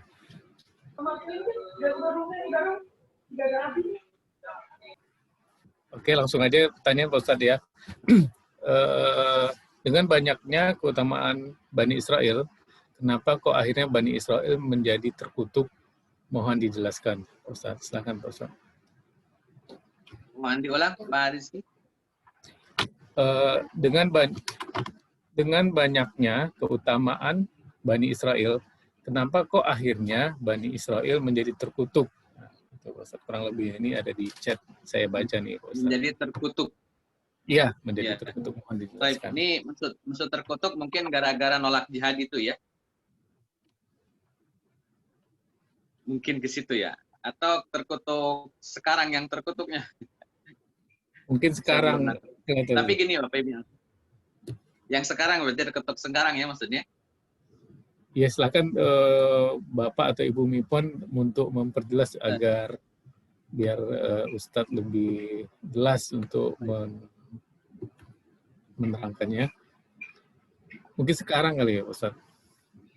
Yang sekarang, baik. Saya rasa memang keutamaan Bani Israel memang banyak, Pak. Tapi kedurhakannya kan juga banyak. Kalau yang saya pernah sampaikan itu, kalau hitung-hitungan antara Arab dengan Bani Israel, itu mohon maaf ya, ini bukan rasis ya. Tapi memang lebih durhaka Bani Israel ketimbang orang Arab. Karena rumusnya, kalau bicara rumus, ya kembali kepada rumus, kenapa Bani Israel banyak nabi? Jawabannya karena banyak kemusyrikan atau kedurhakaan di dalam Bani Israel. Makanya nabi sering dan banyak diutus. Jadi ketika semakin banyak penyimpangan, semakin banyak nabi yang diutus. Jadi kalau banyak nabi, itu bukan pertanda kemuliaan. Banyak nabi itu pertanda bangsa tersebut memang ya banyak penyimpangannya, durhaka. Jadi Bani Israel kalau lihat keutamaannya, ya keutamaannya sebatas keutamaan yang ada di zaman Nabi Musa, keutamaan yang ada di zaman Nabi Yakub, keutamaan yang ada di zaman Nabi Daud, Nabi Sulaiman. Setelah itu mereka kehilangan keutamaan. Dan itu menjadi manusia akhir zaman yang akan dihadapi oleh umat muslim. Saking hinanya itu sampai ditangguhkan kehancuran bangsa ini sampai akhir zaman.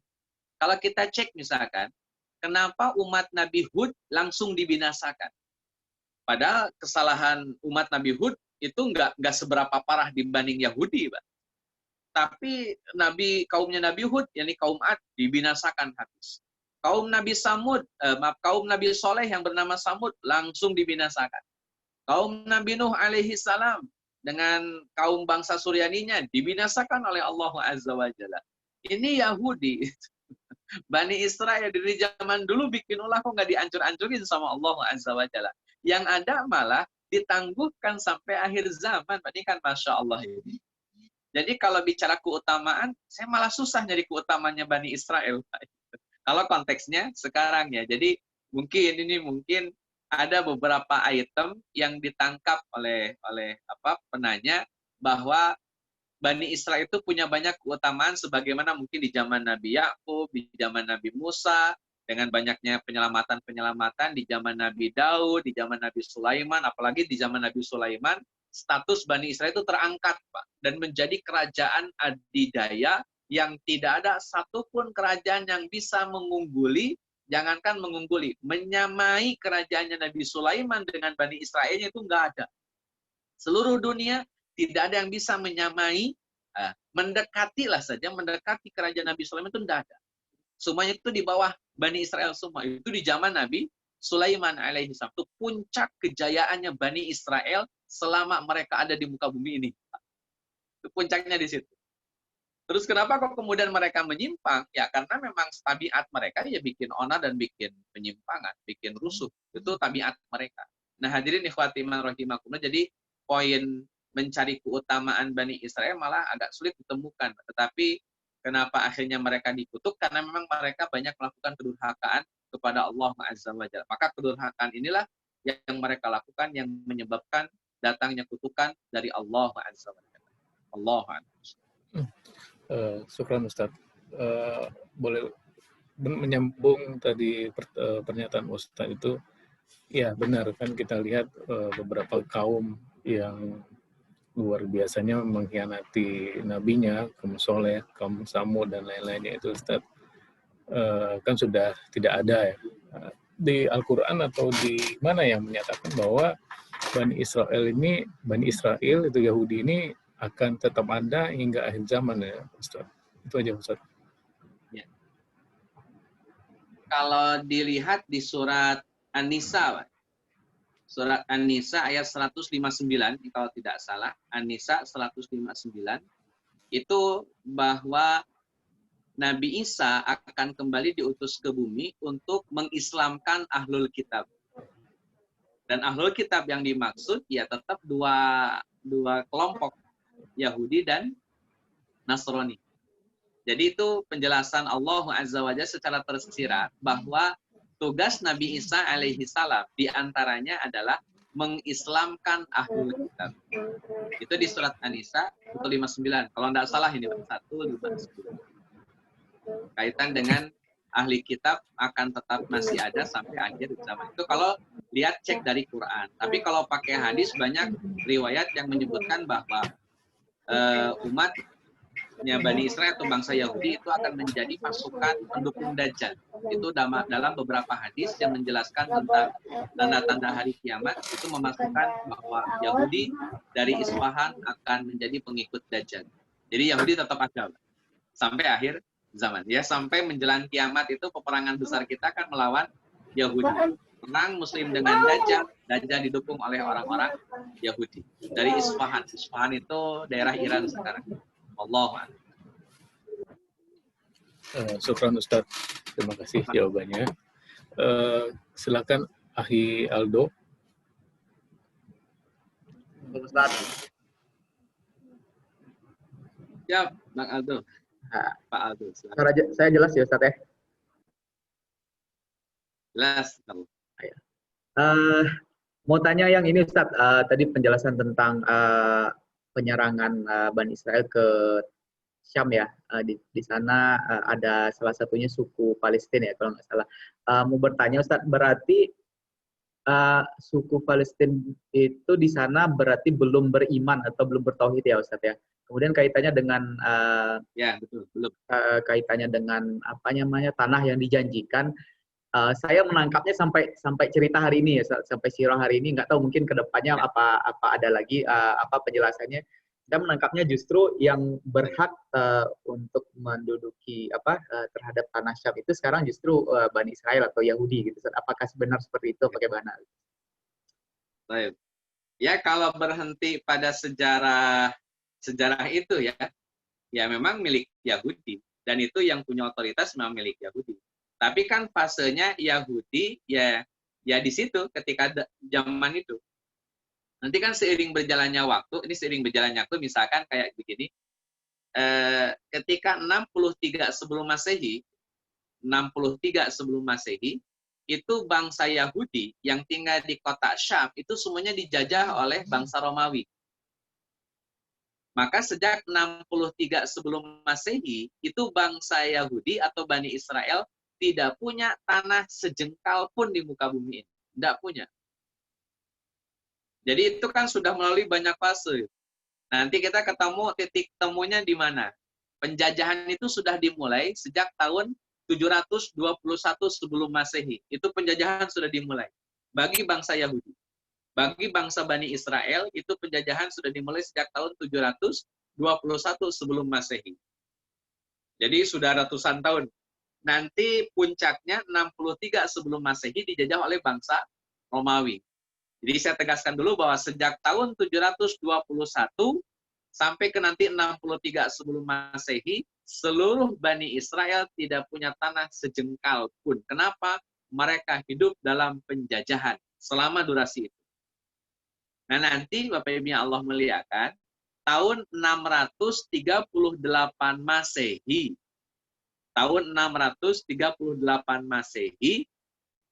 kota Syam atau Yerusalem secara umum, atau Syam secara umum, itu dibebaskan oleh Khalifah Umar bin Khattab radhiyallahu anhu sejak tahun 638 Masehi. Nanti Pak Ado bisa hitung dari 721 sebelum Masehi sampai 638 Masehi, berapa tahun Bani Israel terjajah. Baru dibebaskan tahun 638. Berapa itu? 1400 ya? 1800. 1359. Sekian lah ya.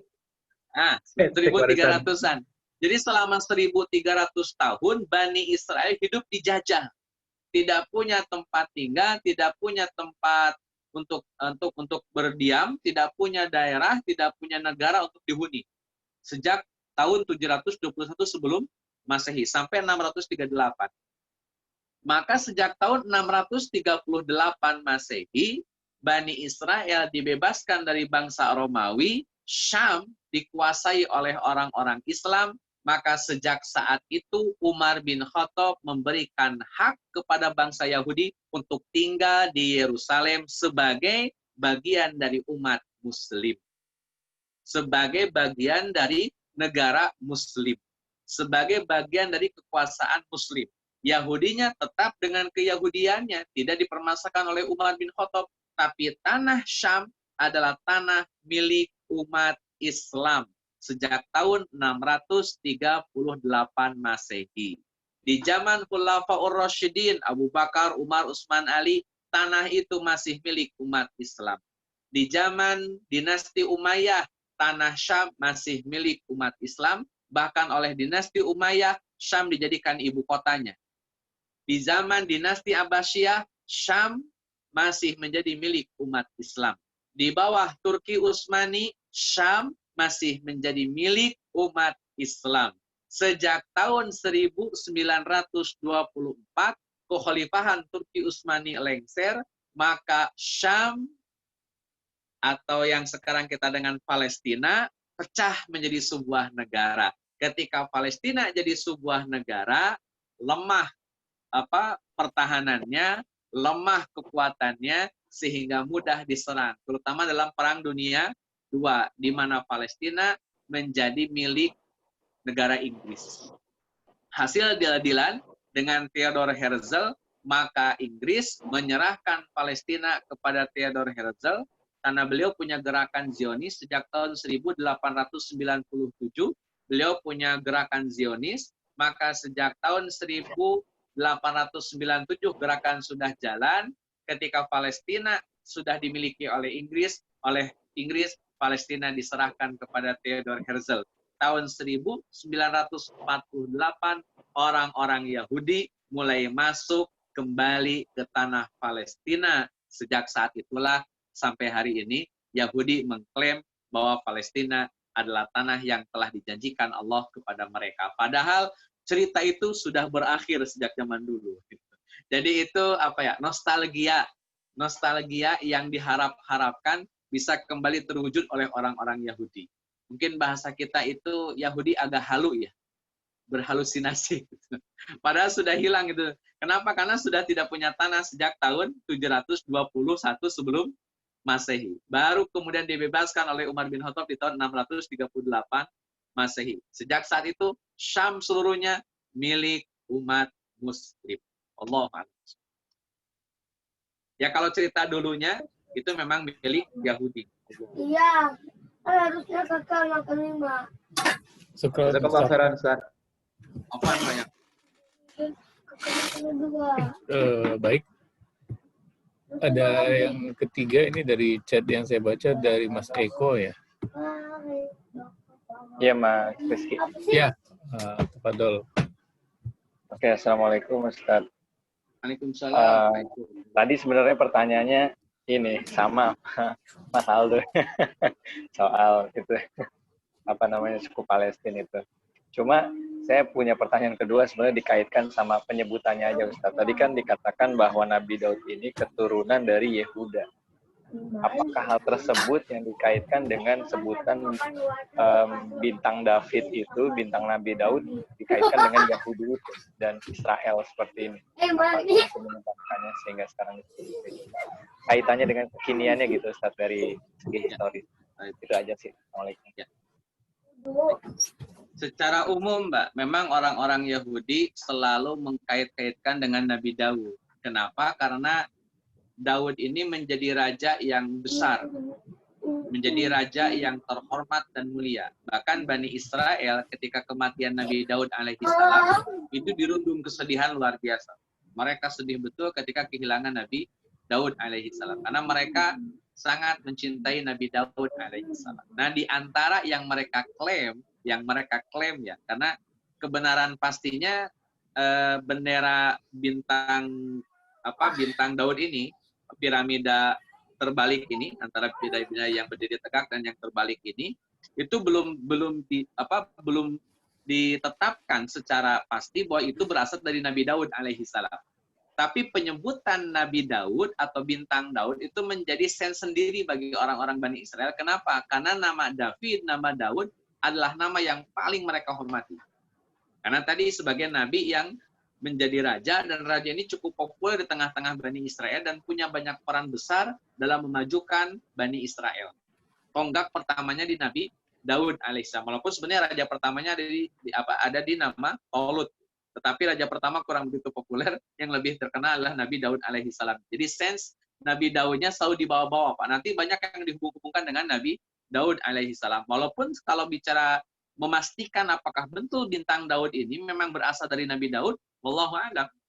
Karena penjelasan para ulama Yahudinya, ini bintang Daud sebetulnya kayak ada hubungan antara bumi dan langit. Jadi bumi dan langit dari manusia yang menyembah Tuhan, Tuhan yang kemudian memberikan rahmat kepada manusia, mata titik kurva di situ adalah penyatuan antara manusia dengan Tuhan.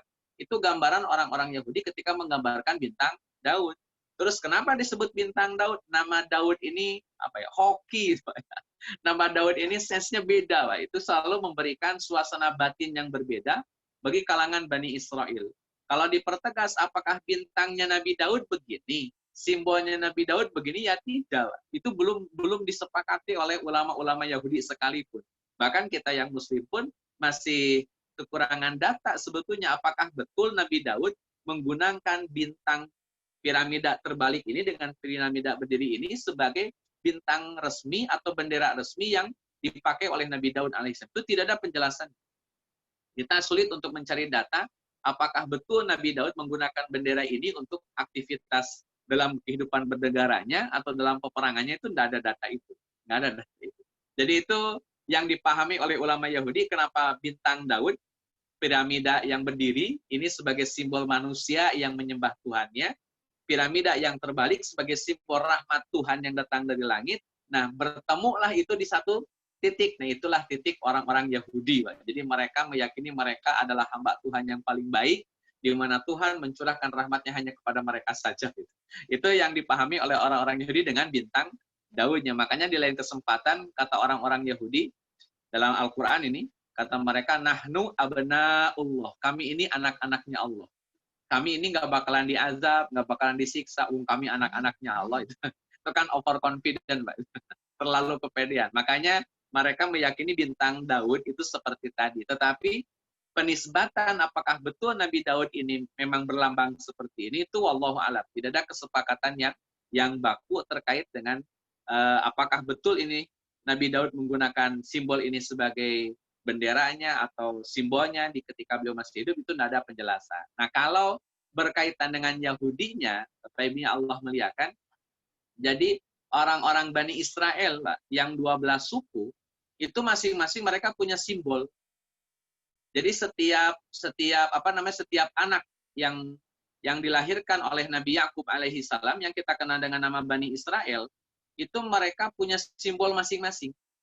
Kayak misalkan Levi simbolnya apa, ada yang simbol kijang, ada yang simbol serigala, ada yang simbol harimau, singa, ada yang simbol air, itu masing-masing suku ada simbolnya.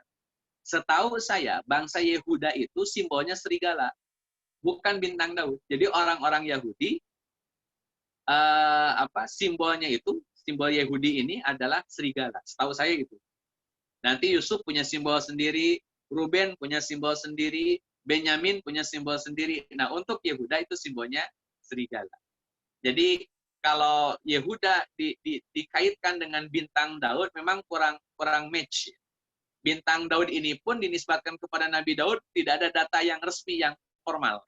Terus bintang Daud ini dari mana? Itu produk orang-orang Yahudinya yang menghubung-hubungkan dengan Nabi Daud, atau mungkin menghubung-hubungkan dengan benderanya Nabi Daud. Padahal belum tentu benderanya kayak gitu, Pak.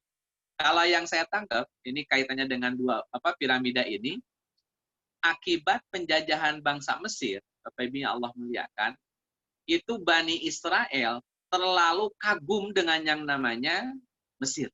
Sampai semua simbol yang dimiliki oleh Mesir, itu mereka pakai dalam aktivitas ibadah mereka, Pak. Hampir seluruhnya. Contoh, Mesir itu di antara mereka suka menyembah matahari. Ada dewa mata Horus itu, mata yang mengawasi kemana-mana, itu kan juga diyakini oleh bangsa Mesir. Dan itu diyakini juga oleh bangsa Yahudi. Makanya nanti terkenal dengan istilah mata Dajjal, dihubungkan dengan mata Dajjal. Padahal itu diadopsi dari mata Horusnya orang-orang Mesir. Illuminati, Makanya Ustaz. di uang berapa itu ada matanya ya. Iya, uang dolar, Ustaz. Nah, itu uang dolar. Kan itu ada piramidanya juga. Piramida, baru kemudian mata. Nah, itu simbol yang diadopsi dari orang-orang Mesir. Jadi kalau bintang daun ini betul nggak nih produk Yahudinya dinisbatkan kepada Daud, atau jangan-jangan akibat akulturasi dengan paganisme yang ada di Mesir. Jadi masih bisa dikaji lah. Jazakallah, Ustaz. Apaan, Pak ya?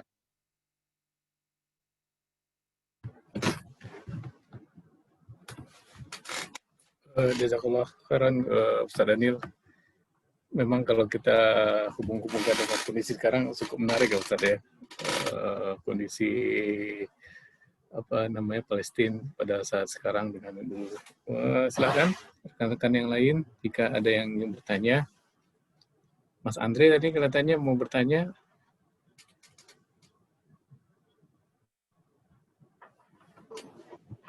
Halo Ki, halo Pak Ustadz, Assalamualaikum.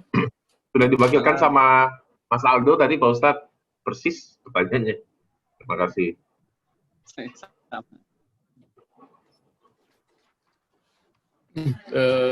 Kalau saya ada pertanyaan Ustadz tentang materi yang tadi Ustadz, agak miss juga nih detailnya mengenai tadi kita ada permohonan Bani Israel untuk meminta raja ya Ustadz ya, dan saya juga baca di Al-Baqarah juga cukup detail percakapan firman Allah yang dari langsung 3 surat ya menceritakan tentang hal itu ya. Ya mungkin lebih spesifiknya kondisi seperti apa yang kita lihat Ustaz. Kan pada saat itu mereka sudah ada nabi ya. Terus kenapa pada saat itu mereka kekeh untuk ingin untuk raja. Terus yang kemudian langsung aja sekalian saya agak bingung juga nih antara Talut sama Jalut itu seperti apa? Kenapa kematian Jalut ini cukup menjadi materi juga nih Pak Ustadz, tapi cukup tiba-tiba gitu. Apa esensi dari Jalut sendiri terhadap kondisi pada saat itu? Itu aja Ustadz. Baik. Terima kasih Pak Rizky. Pertama kaitan dengan Jalut dulu ya, saya sampaikan dulu nih dari akhir. Jadi Jalut ini dibunuh oleh Nabi Daud alaihi salam, dan ini menjadi cerita yang oleh Al-Quran dimasukkan. Jadi kisah ini memang ada di Al-Quran, ya tadi di surat Al-Baqarah dari 246 sampai 251, itu memasukkan kisah tentang pertempuran antara Nabi, walaupun tidak detail ya, pertempuran antara Talut dengan Jalut. Dan di situ ada peran Nabi Daud alaihi salam. Nah di sini untuk mempertegas, Bapak Ibu yang Allah muliakan, bahwa Nabi Daud alaihi salam ini kan sedang menceritakan Nabi Daud sebetulnya. Jadi pengantar yang Allah Azza wa Jalla berikan, kenapa harus ada Talutnya, kenapa harus ada Samuelnya, walaupun dalam Al-Quran tidak disebutkan Samuel, tapi Nabi Yuhum saja, menggunakan istilah Nabi, tidak menggunakan nama aslinya. Tapi ini perangkat, sengaja memang Allah Azza wa Jalla sampaikan dalam rangka mengantarkan sosok yang bernama Daud alaihi salam sebagai tokoh penting dalam kisah ini. Jadi mengantarkan sosok Nabi Daud. Makanya Daud alaihi salam harus disebutkan oleh Allah Azza wa Jalla sebagai eksekutor Jalut, untuk mempertegas bahwa kisah ini memang kisah tentang Nabi Daud alaihi salam. Walaupun memang ada background Bani Israelnya, walaupun ada background tentang Talutnya, tapi entry point-nya adalah Nabi Daud alaihi salam. Bahkan sebetulnya kisah tentang Talut tidak begitu penting penyampaian periwayatan detailnya di dalam sirah. Kenapa? Karena entry point-nya adalah di Nabi Daud alaihi salam. Jadi mengantarkan tentang sosok Daud alaihi salam, makanya Al-Quran mengutip kisah tentang Nabi Daud sampai sebagai eksekutornya Jalut yang memang menjadi musuh bagi Talut. Nah ini kalau kemudian ditarik ke belakang, pada akhirnya nanti kita akan sampai pada kesimpulan Pak, bahwa para nabi selalu akan mendapatkan musuhnya. Entah musuhnya itu ketika belum jadi nabi, sudah jadi nabi gitu. Atau musuhnya itu pasca mereka meninggal dunia masih tetap ada musuhnya ini, akhirnya tidak meninggal dunia gitu, musuhnya malah nabinya yang meninggal. Semisal kayak Nabi Yahya dengan Herodes. Herodes ini kan malah memenggal Nabi Yahya alaihi salam. Malah rajanya yang masih hidup, Nabi Yahya yang sudah meninggal. Jadi setiap nabi Allah takdirkan memang memiliki musuh. Walikulli nabiyan aduwallahu. Dan setiap nabi Allah jadikan musuh bagi mereka. Itu menjadi entry point-nya. Maka di setiap riwayat para nabi pasti akan ada musuh di situ. Dan kenapa harus Jalut yang jadi musuhnya? Karena ketika Talut menjadi raja Bani Israel, beliau pun tetap menyampaikan dakwah Islamiyah. Talut ini pun tetap menyampaikan dakwah Islamiyah versi Bani Israelnya. Di antara kelompok atau kabilah yang tidak mau menerima Islamnya Talut, keislamannya Nabi Daud alaihi salam adalah Jalut, atau dalam bahasa Bible Goliat. Jadi Goliat itu bukan raksasa yang yang kuat, kemudian suka banyak melakukan keonaran saja, tapi dalam kacamata Muslim tentunya bahwa Jalut ini kenapa diperangi? Karena memang mereka bukan Muslim. Kelompok Jalut, penghuni Gaza zaman dulu itu, domisili di Gaza, mereka itu bukan Muslim. Maka yang dilakukan oleh Nabi Daud alaihi salam, termasuk Talut di dalamnya sebagai raja, itu dalam rangka jihad fisabilillah. Dan konteks jihad adalah mensyiarkan li'ila kalimatillah, menegakkan kalimat Allah. Makanya di surat Al-Baqarah 247-nya, kan ketika mereka minta, di 246-nya atau 247-nya, kata Bani Israel, tolonglah utus kepada kami seorang raja, nuqatil fisabilillah. Al-Baqarah 246. Jadi memang esensinya adalah cerita tentang Nabi Daud diantarkan oleh Talut. Kenapa Talut dan Daud ingin menyerang Jalut? Karena mereka sedang menegakkan jihad fisabilillah untuk memerangi orang-orang yang tidak bertauhid. Dalam hal ini Jalut. Dalam hal ini adalah Jalut. Jadi pada akhirnya kita akan sampai pada kesimpulan seluruh nabi pasti punya musuh dan seluruh nabi akan diperintahkan jihad dalam konteksnya masing-masing. Memang ada beberapa nabi yang tidak sampai konfrontasi dengan raja atau dengan kerajaan. Ada beberapa nabi tidak langsung konfrontasi, tapi bukan berarti mereka tidak berjihad. Jihadnya dalam aspek yang lain. Nah, beberapa di antara para nabi berjihad secara konkret. Sebagaimana kita pahami jihad itu perang di medan perang. Seperti Nabi Muhammad melawan Abu Jahal, seperti Nabi Muhammad melawan Walid bin Mughirah, jihad. Seperti Nabi Musa melawan 12 suku walaupun tidak jadi karena umatnya tidak mau. Tapi itu kan sudah dalam konteks mau jihad. Seperti Yusa bin Nun, Nabi Yusa bin Nun ketika melawan 12 suku, itu pun bagian dari jihad. Seperti Talut ketika menghancurkan Goliat atau Jalut. Kenapa? Karena mereka tidak mau bertauhid dan tetap menolak agama Islam yang dibawa oleh Talut. Sampai akhirnya dikalahkan oleh Nabi Daud alaihissalam. Itu pun dalam rangka jihad fisabilillah. Allah. Jadi memang momennya adalah momen berjihad. Memang tidak secara detail dijelaskan tentang siapa Jalut. Yang jelas ditegaskan oleh Al-Quran bahwa apa yang dilakukan oleh Talut dan Nabi Daud dan 300 orang Bani Israel yang ikut dalam perang ini, mereka dalam rangka jihad fisabilillah. Karena tujuan jadi raja ya diantaranya adalah jihad. Yang pertama, pertanyaan pertama, kenapa harus punya raja? Itu tadi. Jadi para Bani Israel, karena memang sejarahnya mereka nggak pernah punya raja. Mereka selalu didatangi oleh para nabi. Sehingga banyak kasus nabi itu dibunuh, nabi itu dibantai. Sehingga tataran pemerintah itu dikuasai oleh masing-masing kabilah. Kalau bahasa Al-Quran itu, wa qulubuhum syatta, tahsabuhum jami'a wa qulubuhum syatta. Ini sudah dari dulu memang syatta. Ketika Nabi Yusuf lebih dicintai, yang 10 nggak suka sama Nabi Yusuf. Syatta. Ketika Talut jadi raja, yang lain pada dengki. Syatta. Itu sudah ada raja saja tetap syatta. Walaupun akhirnya nanti di zaman Nabi Daud, Bani Israel lebih komit. Makanya kenapa sosok Nabi Daud itu menjadi menjadi ikon persatuannya. Makanya lebih dicintai dibanding Talut tentang sosok Nabi Daud alaihi salam. Kenapa orang-orang Bani Israel butuh seorang raja? Dalam rangka memastikan bahwa Bani Israel bisa diatur dengan pola pemerintahan yang sangat baik dan apik. Dan itu penting. Bagi sebuah kemajuan bangsa, memang harus diatur sistem kenegaraannya dengan cara yang baik. Kalau Nabi disuruh ngurusin negara agak repot. Dalam konteks Bani Israel. Makanya Nabi Samuel tidak disuruh jadi raja. Malah Nabi Samuel disuruh untuk mengangkat seorang raja. Padahal kan bisa saja, wahai Nabi Samuel, ente dong jadi raja, biar kita diurusin sebagai seorang rakyat. Ternyata tidak, permintaan orang-orang Bani Israel, tolong carikan seorang raja untuk mengatur pola pemerintahan, mengatur suku-suku yang ada di kalangan Bani Israel, supaya lebih berkembang dengan pesat. Dan ternyata jawabannya adalah Tolut. Belum begitu signifikan berhasil, datang Daud. Daud bisa memaksimalkan Bani Israel sampai disegani oleh semua kalangan, disegani oleh semua bangsa. Sosok Nabi Daud menjadi sosok yang penting bagi Bani Israel. Puncaknya, Nabi Sulaiman membawa Bani Israel pada level tertinggi sebagai umat manusia. Kenapa? Karena kerajaan Nabi Sulaiman tidak ada satupun yang bisa menyamainya sampai akhir zaman. Nah, ini kenapa alasannya harus ada raja. Makanya Nabi Isa alaihissalam dalam versi Bible itu, beliau kan suka disindir.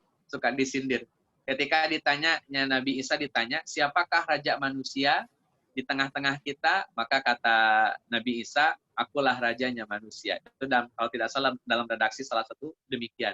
Sampai kan mereka tertawa, Pak. Ini rajanya manusia. Ini rajanya keturunan Yehuda. Masa rajanya begini? Keturunan David, keturunan Solomon, masa rajanya begini? Padahal maksudnya memang bukan dalam kaitan raja pemerintahan. Mungkin itu maksud Nabi Isa alaihissalam. Tapi ini menjadi kerinduan lah tersendiri bagi Bani Israel, mengharapkan memang betul-betul ada lagi raja setelah Nabi Sulaiman. Yang ternyata kerinduan itu tinggallah kerinduan. Karena tidak Allah berikan lagi kerajaan yang semisal dengan kerajaan Nabi Sulaiman alaihissalam. Allah alam. Jadi kenapa butuh raja? Untuk mengatur kemajuan Bani Israel sampai pada level yang paling tinggi pada kejayaan sebagaimana dahulu pernah diraih. Itu konteks zaman dulu. Konteks hari ini, Bapak Ibu Allah muliakan, dalam semua kitab-kitab Yahudi, orang-orang Yahudi dilarang punya kerajaan.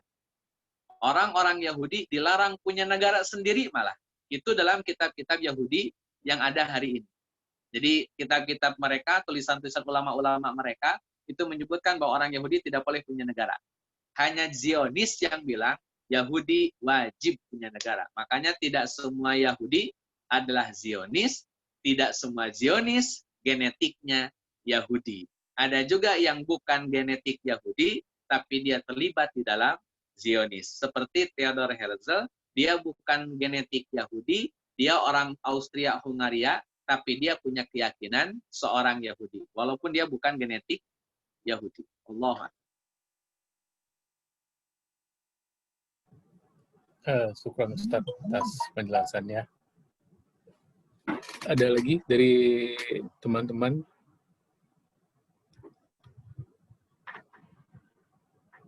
Babe kali Babe. Enggak Be, penutup Be, pertanyaan Be. Enggak, cukup Riz. Makasih. Oke.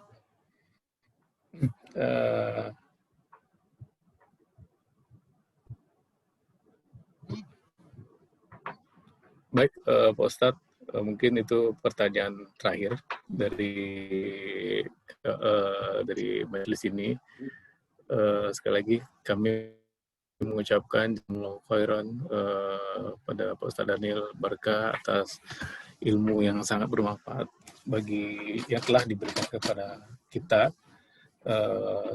Sebelum kita tutup majelis ini, marilah kita membacakan doa kafaratul masjid.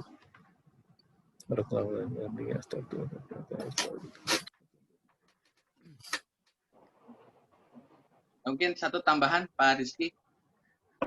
Itu aja Pak Ustaz. Ya. Ya, ada satu tambahan boleh? Silakan Pak Ustaz.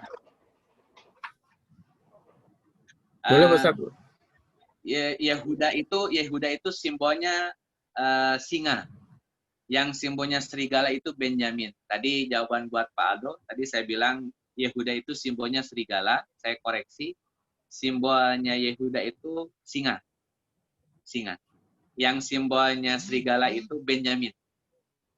Itu buat buat koreksi. Dan masing-masing suku Syukran, punya Ustaz. simbolnya. Baik.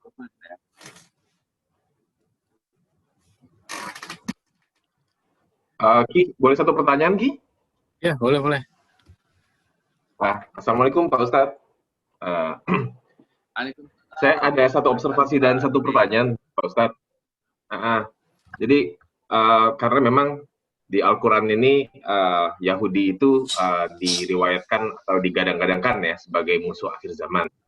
Nah, tapi dalam kita hidup berbangsa dan bernegara dan berdunia gitu ya Pak Ustadz ya.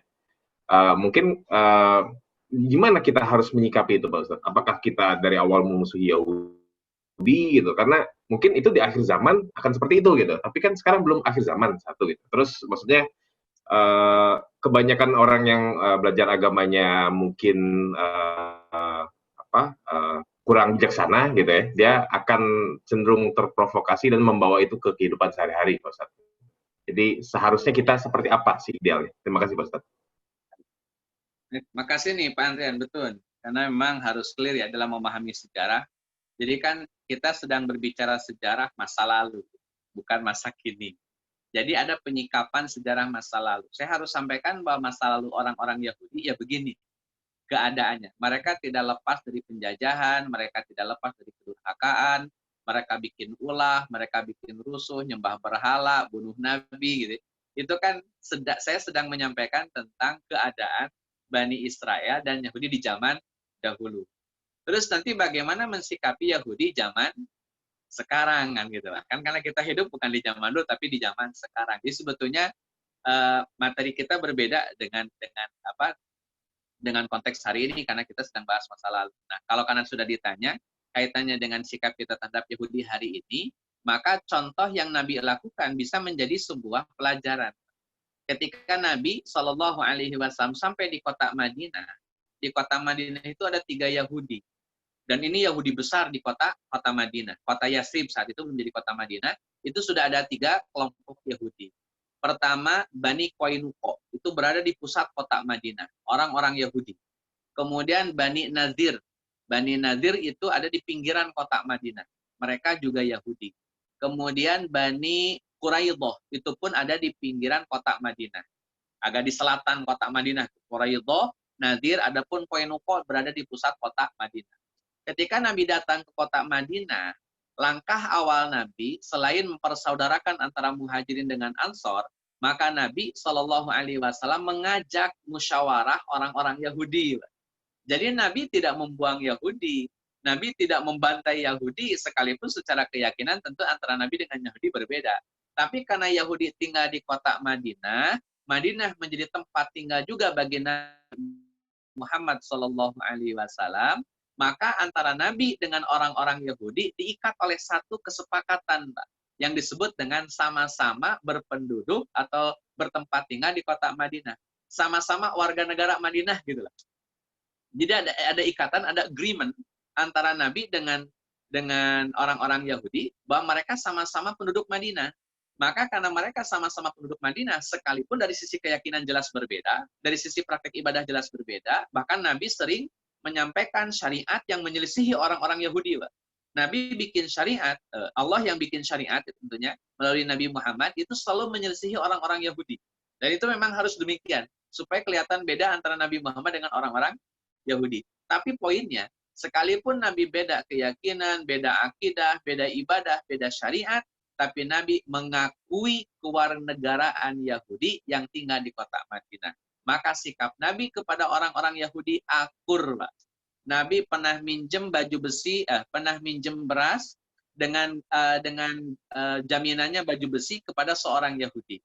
Dan itu belum ditebus sampai Nabi meninggal dunia. Artinya secara hubungan muamalah itu tetap berjalan dengan sangat normal antara Nabi dengan orang Yahudi. Apalagi diikat dengan sebuah agreement yang dikenal dengan nama Piagam Madinah. Itu kurang lebih ada sekitar belasan atau puluhan kesimpulan, Pak. Kesimpulan isi, dan isinya itu adalah adanya kerjasama antara Yahudi dengan Muslim. Jadi dalam konteks kita hari ini bisa mengambil pelajaran dari Piagam Madinah. Bagaimana pelajarannya?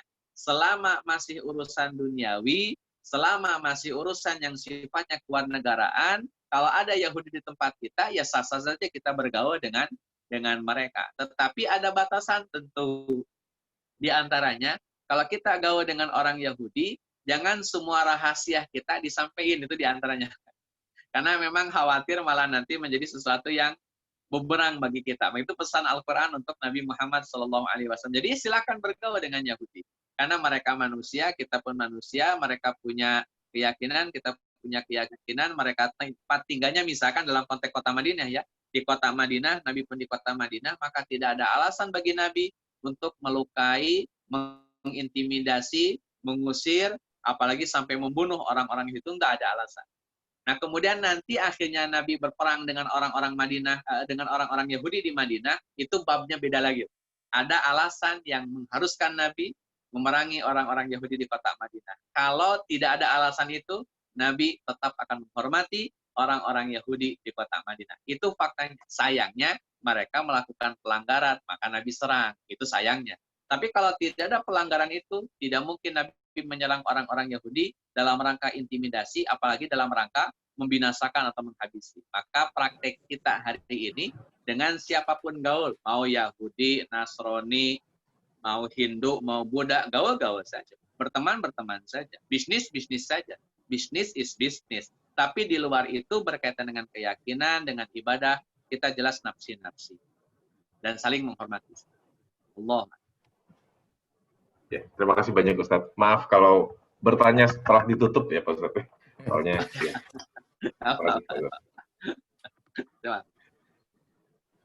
Taib, Afwan, Rizky tadi internetnya terputus. Jadi mungkin kita tutup untuk malam ini. Terima kasih banyak Ustadz Daniel atas materinya dan teman-teman yang sudah hadir dan senantiasa stay sampai di akhir sesi. Kita tutup dengan alhamdulillah alamin. Wabillahi taufiq wal hidayah. Wassalamualaikum warahmatullahi wabarakatuh. Waalaikumsalam warahmatullahi wabarakatuh. Semuanya mohon izin duluan. Assalamualaikum. Ya. Waalaikumsalam warahmatullahi wabarakatuh.